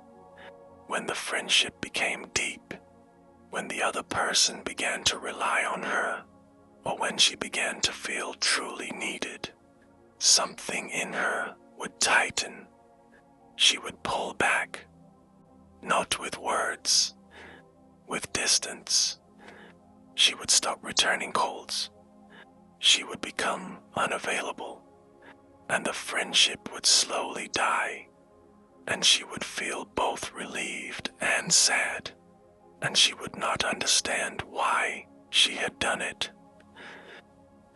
One evening, she was visiting her mother. They were sitting together after dinner, and the conversation turned to an old friend of her mother's, someone her mother had been close to decades ago. Her mother's face changed when she talked about this person. Something closed, something that the young woman recognized immediately, not because she had seen it before, but because she felt it in herself. The same tightening, the same pulling inward. Her mother had done this her entire life, pushed people away when they got too close, and the young woman had learned it, absorbed it, the way a child absorbs everything, silently, completely, without choice. The moment she saw this, something shifted. Not guilt, not anger toward her mother, something closer to recognition. She saw the pattern clearly, where it came from, how it had taken root in her, how it had been shaping her life without her knowledge. And in seeing it, the pattern did not disappear, but it loosened, because a pattern that you cannot see controls you completely. A pattern that you can see, you can begin to work with. The Buddha understood how this works. He saw that actions have consequences, not only for the person who acts, but for everyone connected to them. When a person acts from anger, the anger does not stop with them. It moves outward. It lands in the people around them. And if those people do not see it, if they absorb it without awareness, they will carry it forward into their own lives, into their own relationships, into the next generation. This is not punishment. This is simply how things connect. When this exists, that comes to be. One thing gives rise to the next, and the chain continues until someone, somewhere in it, becomes aware enough to see what is happening. There was a family in a village in Gujarat that carried anger through 3 generations. The grandfather was known for his temper, not cruel, not the kind of anger that seeks to destroy, but sharp, quick to flare.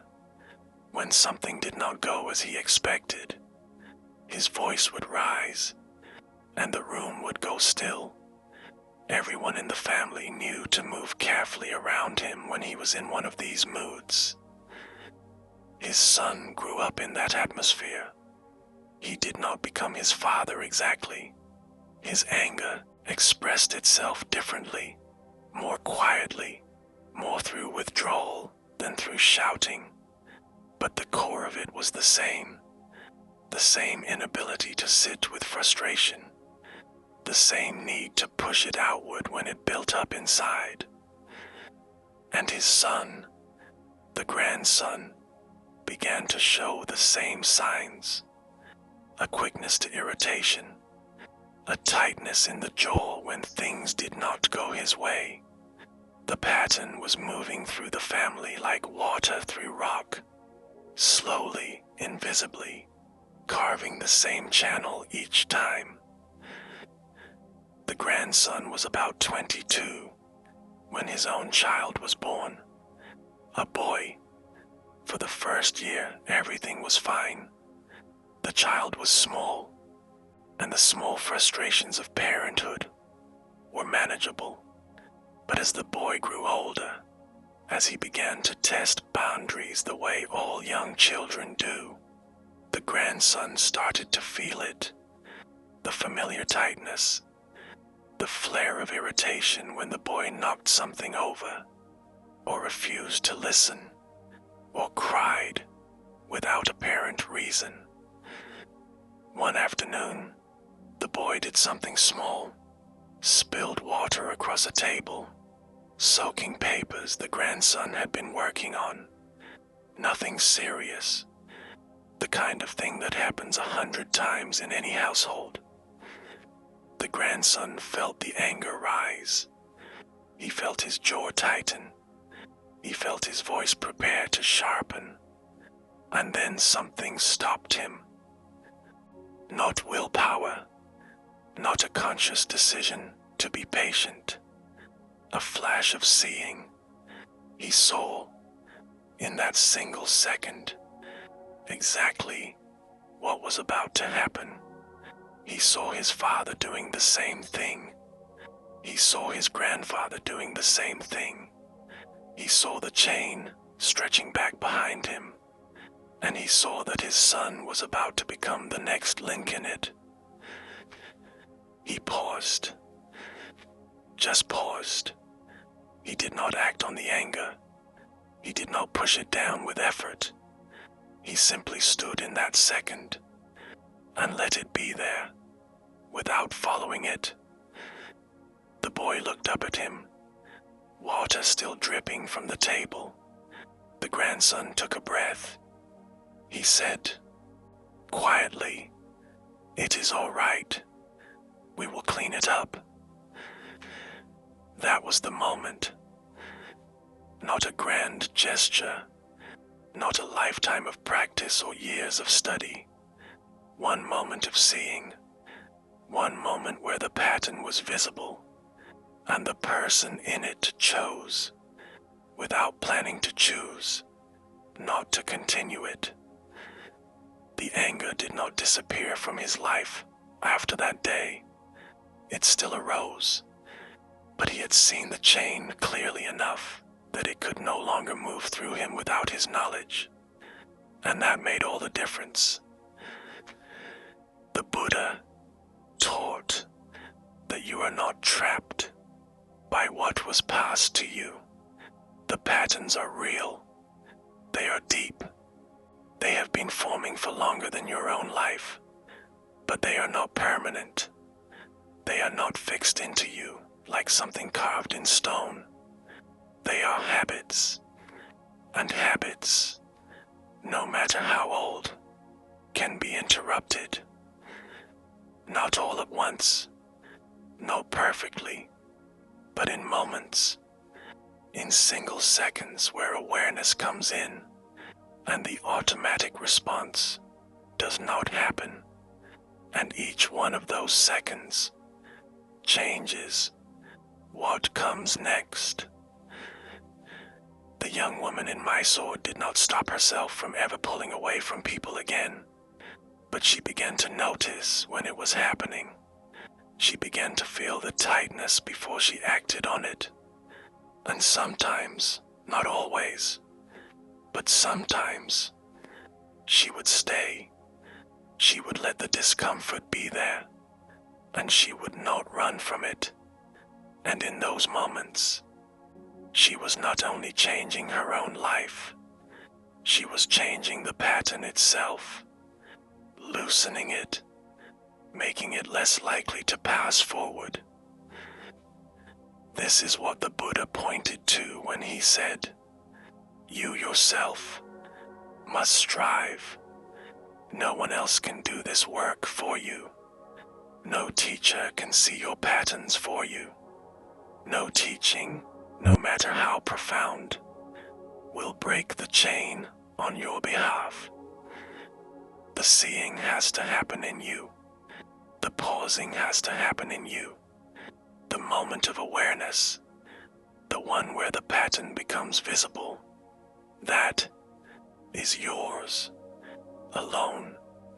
But when it happens, when you see what has been moving through you without your knowledge, the effects of that seeing reach far beyond your own life."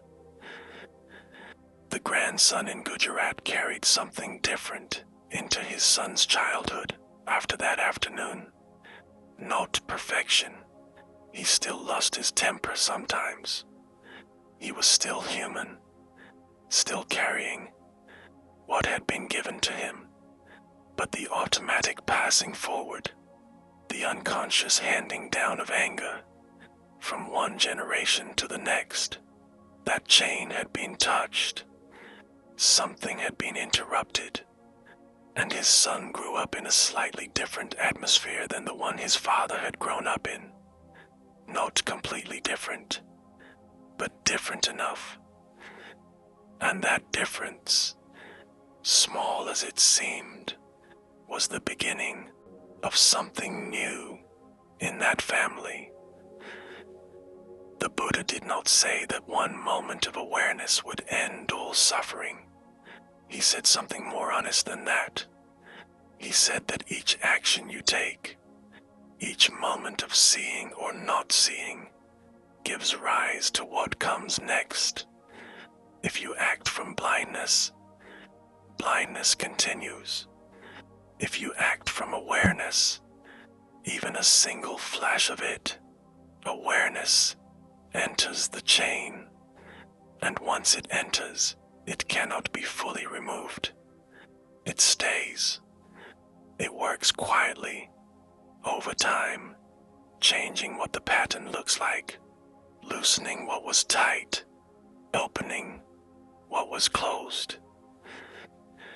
Your practice, the quiet, daily act of noticing what is happening inside you, is not only for you, it is for the people you will interact with tomorrow, for the children who are watching you, without knowing they are watching, for the patterns that have been moving through your family for longer than anyone can remember.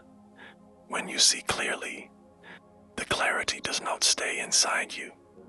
It moves outward, the same way the suffering moved outward, through the same connections, through the same quiet, invisible channels.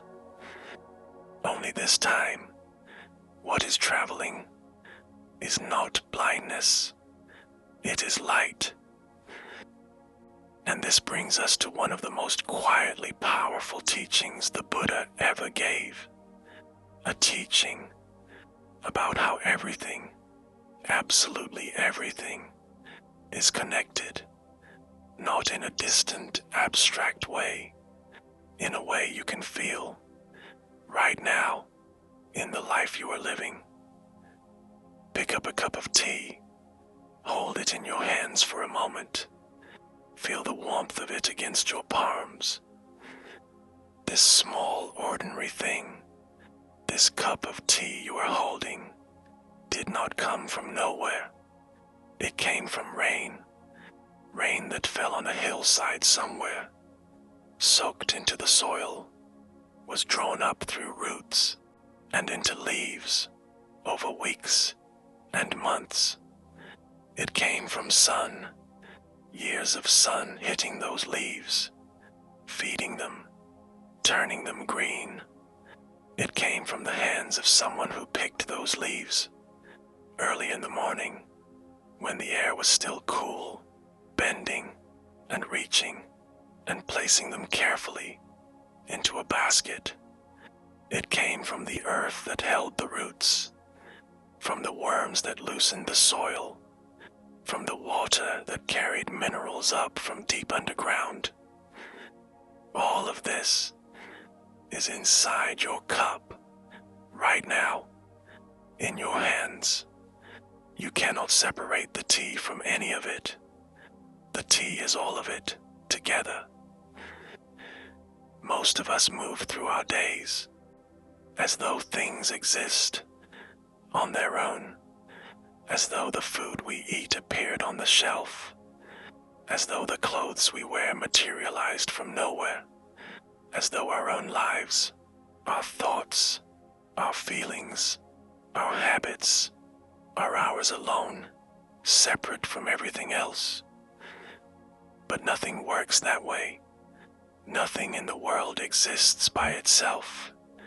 Everything you can name Every person, every object, every feeling exists only because of its connections to other things. Remove the connections, and the thing itself ceases to exist. There was a gardener who lived in a village in the hills of Karnataka. He had tended the same garden for 30 years. Not a large garden, a modest plot behind his house. Fruit trees, vegetables, a few flowering plants that his wife had loved before she died. He spent hours there each day, digging, watering, watching what grew and what did not. In the early years, he thought of himself as the one making things happen. He was the gardener. The plants were his work. When a mango tree produced fruit, he felt pride. When something withered, he felt failure. But over the decades, something changed in how he understood his role. He began to notice how much was happening that had nothing to do with him. The way the soil changed with the seasons. The way insects pollinated the flowers without being asked. The way rain came, or did not come, entirely on its own schedule. He was part of it, but he was not the center of it. One evening, a neighbor asked him what he had learned in 30 years of gardening. The gardener thought for a while. Then he said, "I used to think I was growing the flowers. Then I realized the flowers were growing me." This is what the Buddha saw when he looked at the world. Not a collection of separate things existing side by side. A web, a vast, intricate web, in which every thread depends on every other thread. Pull one thread, and the whole cloth moves. Remove one thread, and the cloth begins to fall apart. Nothing in it stands alone. Nothing in it is truly independent. Everything arises because of conditions, and those conditions are themselves arising because of other conditions. On and on, endlessly, in every direction. He described this with an image that is difficult to forget once you have heard it. Imagine a net, vast beyond measuring, stretching in every direction as far as you can see, and at every point where the threads cross, at every single junction, there is a jewel. Not a small jewel, a jewel so brilliantly polished that it reflects everything around it. Every other jewel in the net is visible inside it, and those jewels, the ones reflected inside the first jewel, each reflect every other jewel inside themselves. So the reflections go on, deeper and deeper, without end. Each jewel contains the entire net, and the entire net is held together by each jewel. This is not a metaphor for something else.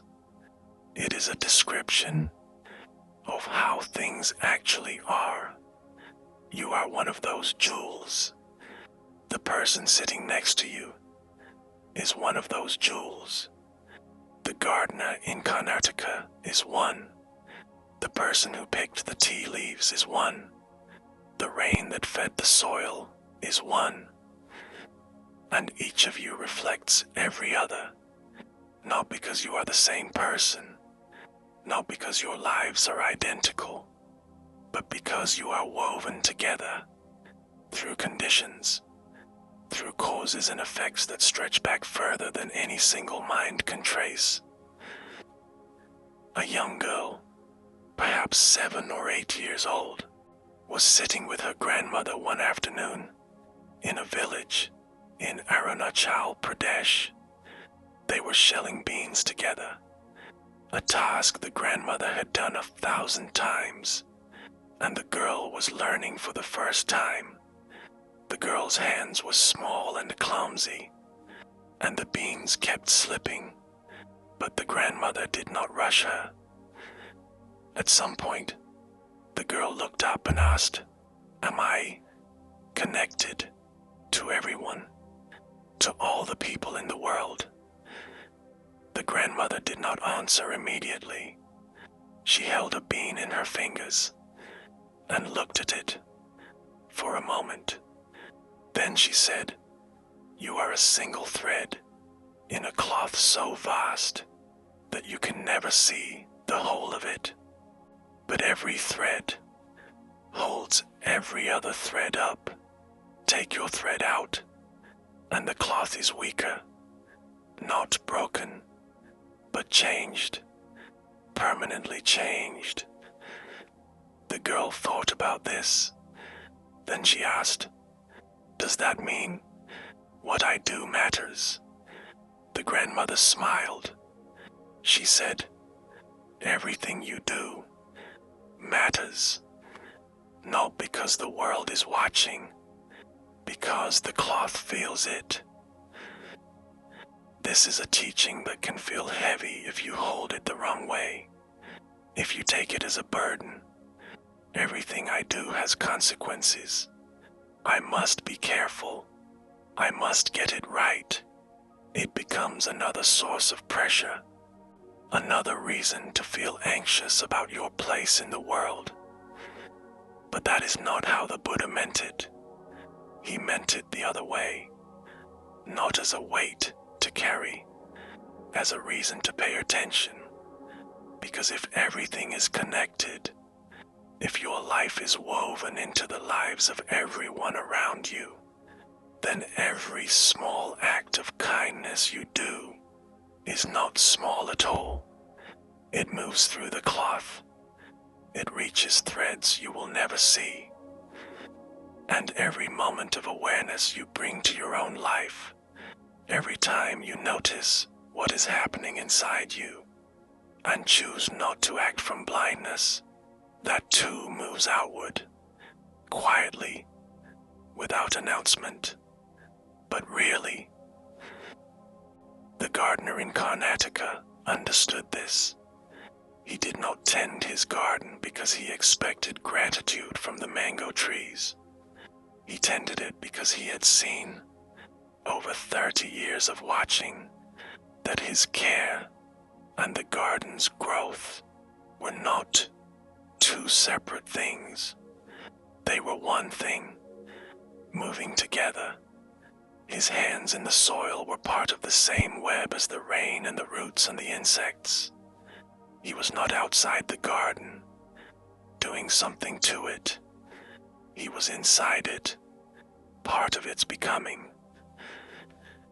The grandmother knew this too, in the way she taught the girl to shell beans. She did not rush. She did not correct harshly, because she understood that the girl's learning was not separate from her own patience. The girl's hands finding their rhythm was connected to the grandmother's steady presence beside her. One held the other up, the way every thread holds every other thread up. This is where compassion comes from, not as a decision, not as an effort to be good, but as a natural seeing. When you truly understand that nothing exists alone, that the person in front of you is woven into the same cloth as you are, caring about them is not something you have to make yourself do. It is simply what happens when you see clearly the separation that makes cruelty possible, the feeling that the other person is somewhere else, in a different world, unconnected to yours. That separation is an illusion, and once the illusion begins to dissolve, what is left is not obligation, it is recognition. the same recognition the gardener felt toward the soil, the same recognition the grandmother carried into the quiet afternoon with her granddaughter, a seeing that says, we are not apart, we never were. The Buddha did not teach people to lose themselves in others. He did not say, dissolve your boundaries, give up your individuality, become one with everything. He said something more precise than that. He said, see how things actually connect, not in theory, in the cup of tea you are holding, in the food you ate this morning, in the conversation you had yesterday, in the breath you are taking right now, which was air a moment ago, shared by everyone in this world, and will be air again the moment you release it. You are not separate from the world. You are not apart from other people. You are a jewel in the net, and every other jewel is inside you, reflecting. The gardener spent his last years simply sitting in his garden, not working, not growing anything new, just sitting among the things he had tended for so long, feeling the connections he had spent decades learning to see. The sun on his face was the same sun that fed the leaves. The air he breathed was the air the flowers breathed. He was not separate from any of it. He had never been. He had simply taken 30 years to notice.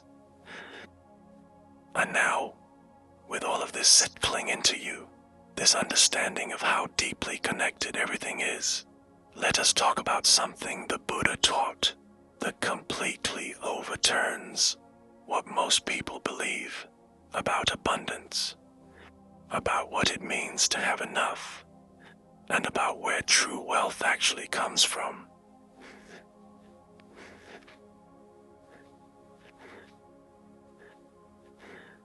We live in a world that has one answer to every problem.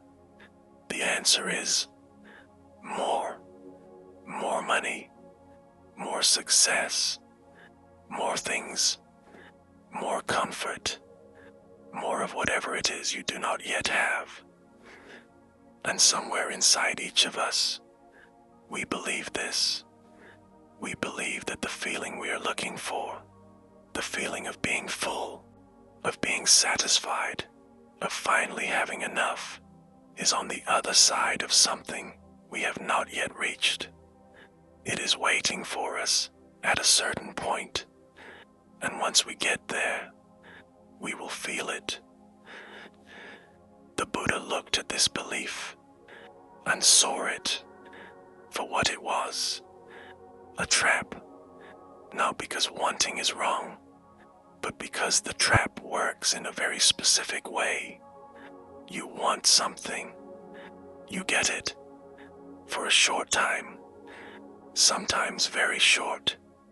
You feel good, and then the feeling fades, and you want something else, something more, and the cycle begins again. The wanting never ends, not because you are greedy, not because something is wrong with you, because the wanting itself is the thing that is driving, and it does not stop when it gets what it asked for. It simply asks for something new. There was a king in ancient India who ruled over a large territory.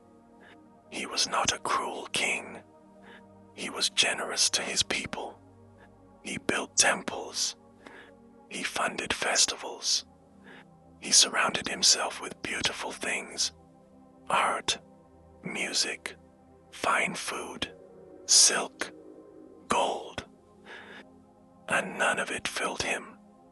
He could feel, beneath all the comfort and the richness, a hollow space that nothing he owned could touch. He had been trying to fill it for decades. Each time he acquired something new, a new building, a new piece of land, a new pleasure, the hollow space remained exactly where it was. He heard that there was a monk living in the forest at the edge of his territory, a man who owned nothing at all, no roof, no possessions beyond a single cloth to wear. He ate once a day, whatever was offered to him, and he slept on the ground. The king was curious, and, if he was honest, slightly irritated. How could a man with nothing be at peace when a man with everything could not? He rode out to the forest to ask. He found the monk sitting beneath a tree, watching a stream. The king sat down across from him, awkwardly, because kings do not usually sit on the ground. He told the monk about his life, about everything he had, about the emptiness that would not leave. And then he asked, "How do you have so much peace with so little?" The monk looked at him quietly for a moment. Then he said, "How do you have so little peace with so much?" The king did not have an answer. The monk did not press him for one. He simply said, "The peace you are looking for is not something you can acquire. You cannot buy it. You cannot build it. You cannot earn it. It is already here. It has been here the entire time. But the wanting, the constant reaching for the next thing, makes so much noise inside you that you cannot feel it." The king sat with this for a long time. The stream moved past them. A bird landed nearby and picked at the ground. The afternoon light changed, and for a few minutes, just a few, the king stopped reaching, and in that stopping, he felt something he had not felt in years. A quietness, a stillness that had nothing to do with his surroundings, and everything to do with the fact that his mind had, for once, gone silent. This is what the Buddha meant when he spoke about true abundance, not the accumulation of things, not the achievement of a certain standard of living, the recognition that what you already have, right now, in this moment, is enough. Not perfect, not arranged the way you would have chosen, but enough, complete, full in a way that no amount of acquiring can ever produce. There was a teacher who lived in a small town in the hills of Uttarakhand. She taught young people, not in a formal school, but in her home, in the afternoons, when they came to learn reading and writing and simple arithmetic. One day, she set down the books. She said, "Close your eyes." The students looked at each other, uncertain, but they closed their eyes. She said, "Notice your breathing, not to change it, just to feel it, the air coming in, the air going out. Notice the warmth of your own body, the fact that your heart is beating right now, without you doing anything at all. Notice that you are alive." She let them sit in silence for a few minutes. Then she said, "That is abundance. Everything else, the things you might own someday, the things you might achieve, that is all fine. But abundance, the real kind, is this, what you just felt, It is already yours. It has always been yours. No one can take it from you. The students did not fully understand what she meant that day. They were young. The world had not yet taught them to want. But some of them carried the moment with them, quietly, without examining it, into their adult lives. And years later, when the wanting came, when the hollow feeling arrived and told them they needed more, some of them remembered, not the words, the feeling, the stillness of those few minutes, with their eyes closed, and the memory was enough, sometimes, to interrupt the wanting, just for a moment, but a moment was enough to let something else in. The Buddha did not teach people to stop wanting entirely. That would be like teaching a river to stop flowing. Wanting is part of how the mind works. It arises. It is there. But there is a difference between wanting that comes from a real need, wanting food because you are hungry, wanting shelter because you are cold, and wanting that comes from a hole inside you that has nothing to do with what is missing from your life. The second kind of wanting, the kind that says, I will be happy when I have this, I will be complete when I achieve that. That is the wanting the Buddha was pointing to. Not because it is sinful, because it does not work. It promises something it cannot deliver, and the person who keeps chasing it spends their life running toward a horizon that moves every time they get closer. The king went back to his palace after that afternoon in the forest. He did not give away his wealth. He did not become a monk. The teachings were never about renunciation for its own sake. But something in how he held his life changed. The acquiring did not stop, but it stopped being the thing that mattered most. He began to notice, slowly, without forcing it, the moments in his day that had nothing to do with what he owned. The taste of water after a long ride, the sound of rain on the palace roof at night, the warmth of his grandchild's hand in his. These things had always been there. He had simply been too busy reaching for the next thing to feel them. This is the quiet revolution the Buddha was describing, not the end of desire, the end of believing that desire is the only path to fullness. You can still act. You can still create. You can still work toward things that matter to you. But when the foundation beneath all of that is fullness, when you already feel complete, even before the wanting is satisfied, the action changes. It becomes lighter, less desperate, less like running towards something, and more like moving through your life with your eyes open. The teacher in Uttarakhand lived a simple life. She did not have much by the world's standards, but she was never described by the people who knew her as someone who was lacking.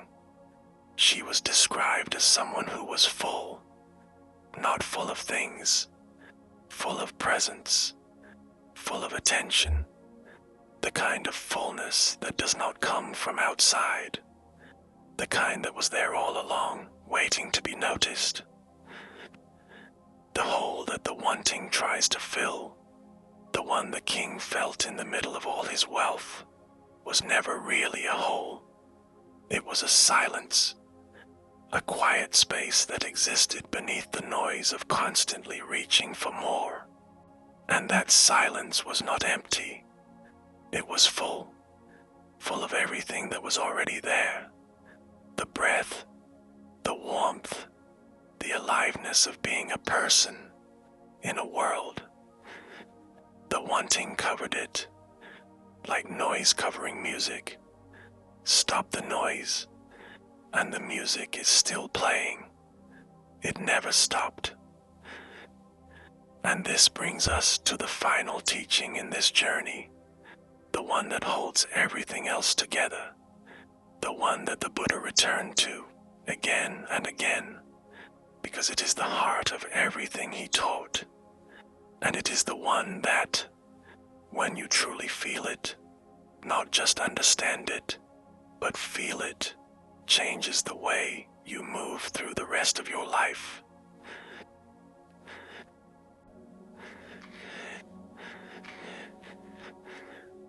There was a Tibetan monk who was asked a question that most people would find very simple.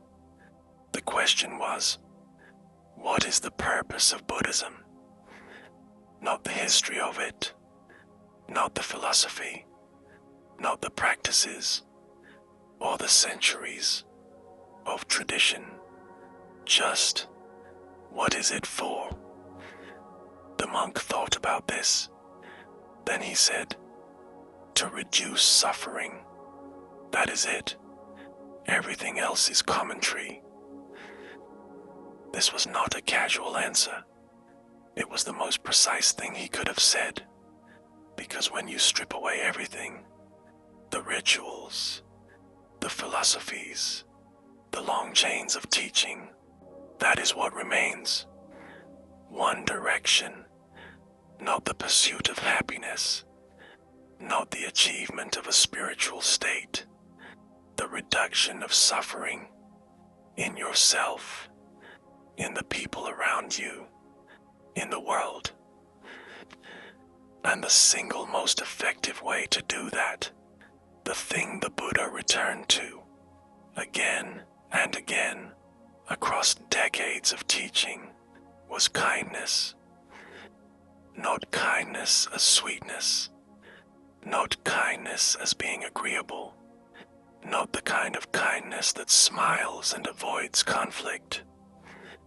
Kindness as the deepest form of seeing, kindness that comes from understanding exactly what another person is carrying, because you have carried it yourself.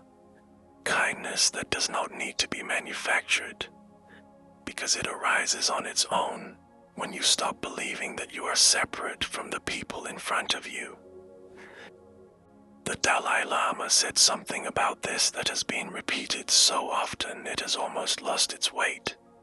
He said, "My religion is kindness."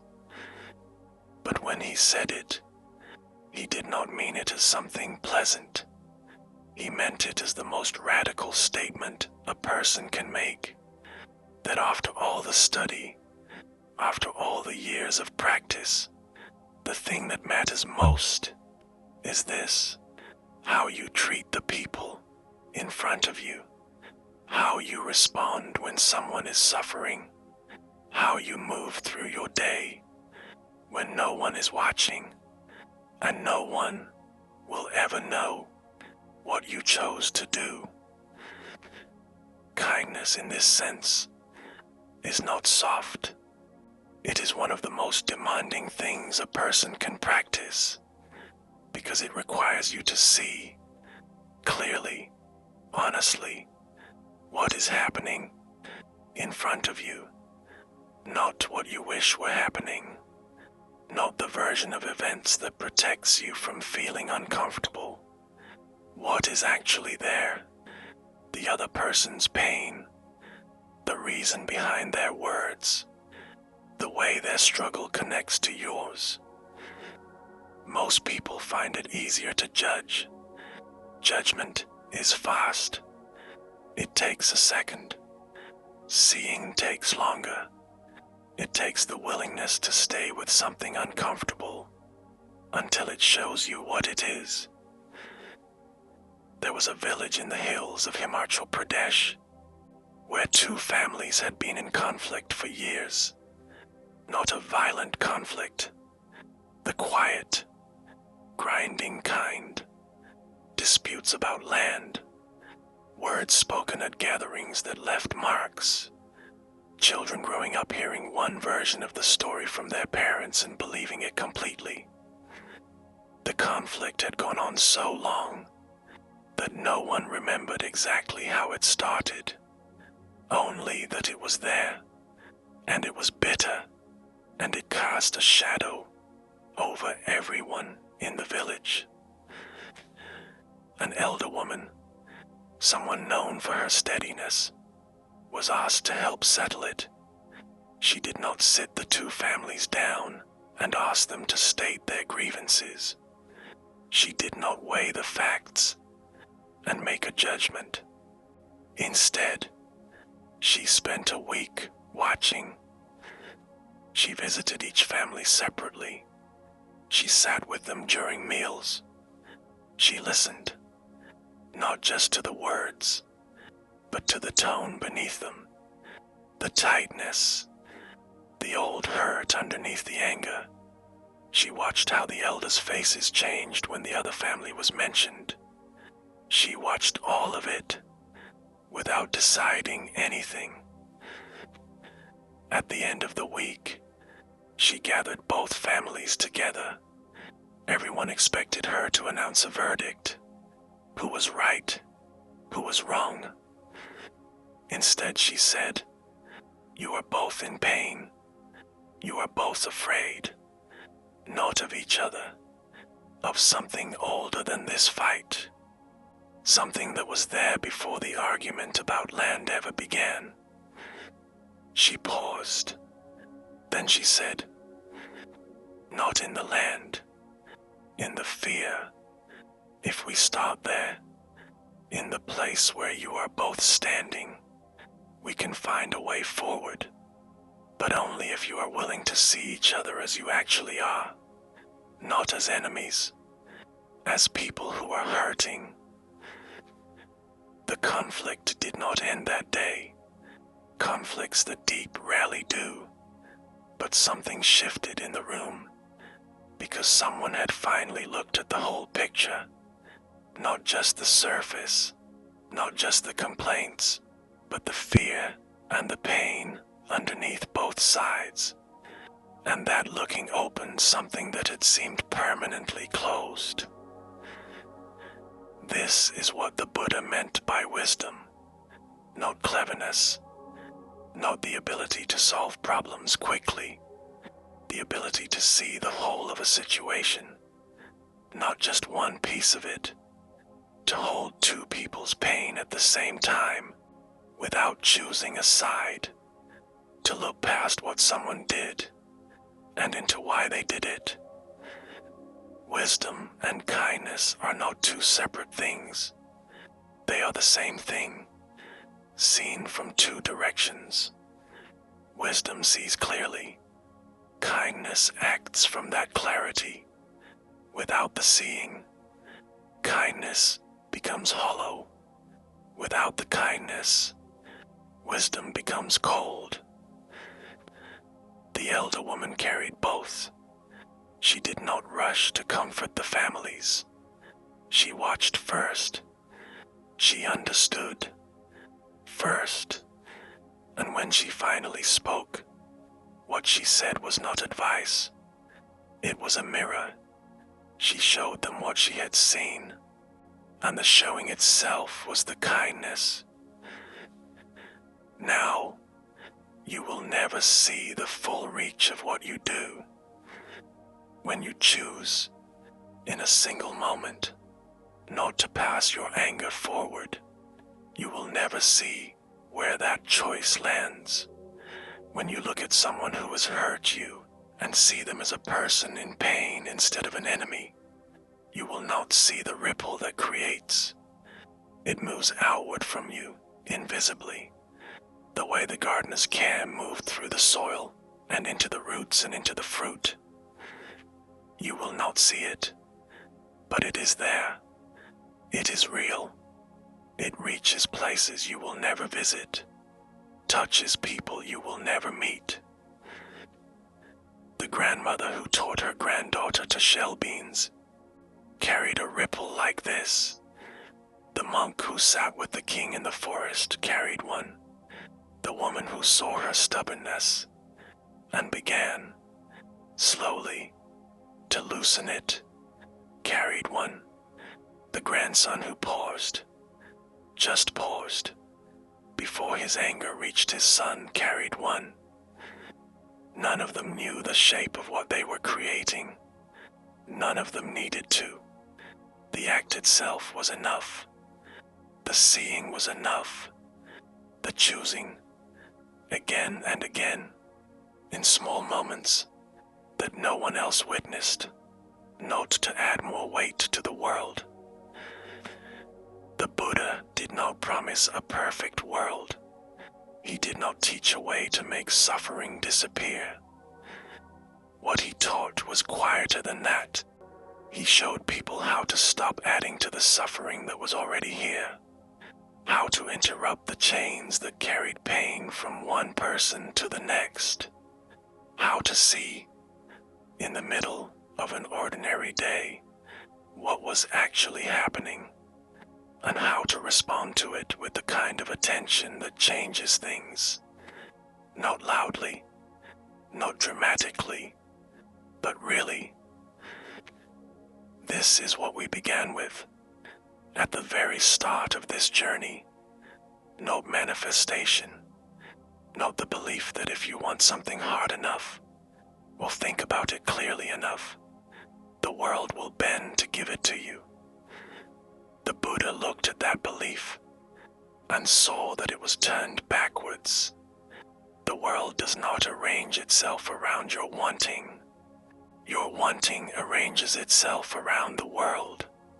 And the moment you begin to stop, to actually stop, believing that the world owes you something, the moment you turn toward what is already here and meet it with kindness, everything changes. Not the outside, the inside, the way you carry your life, the way you hold the people in it, the way you walk through each day, awake to what is in front of you. That is the teaching, not a technique, not a system, a way of seeing, a way of being present to what is in front of you and choosing again and again the response that does not add to the weight of the world.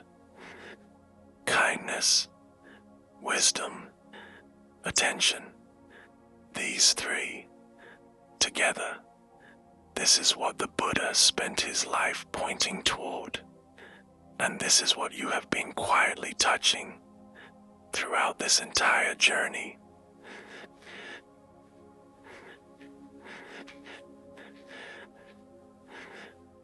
You do not need to hold on to anything you heard today, not tightly, not as something you must remember perfectly or practice correctly. Just feel where you are right now, the weight of your body, the breath moving in and out, the sounds around you, whatever they are. This is where everything began, and this is where it returns.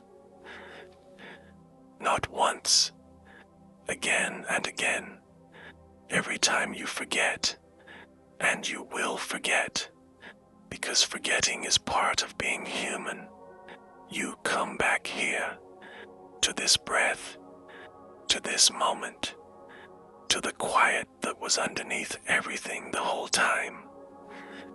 That is not failure. That is the practice.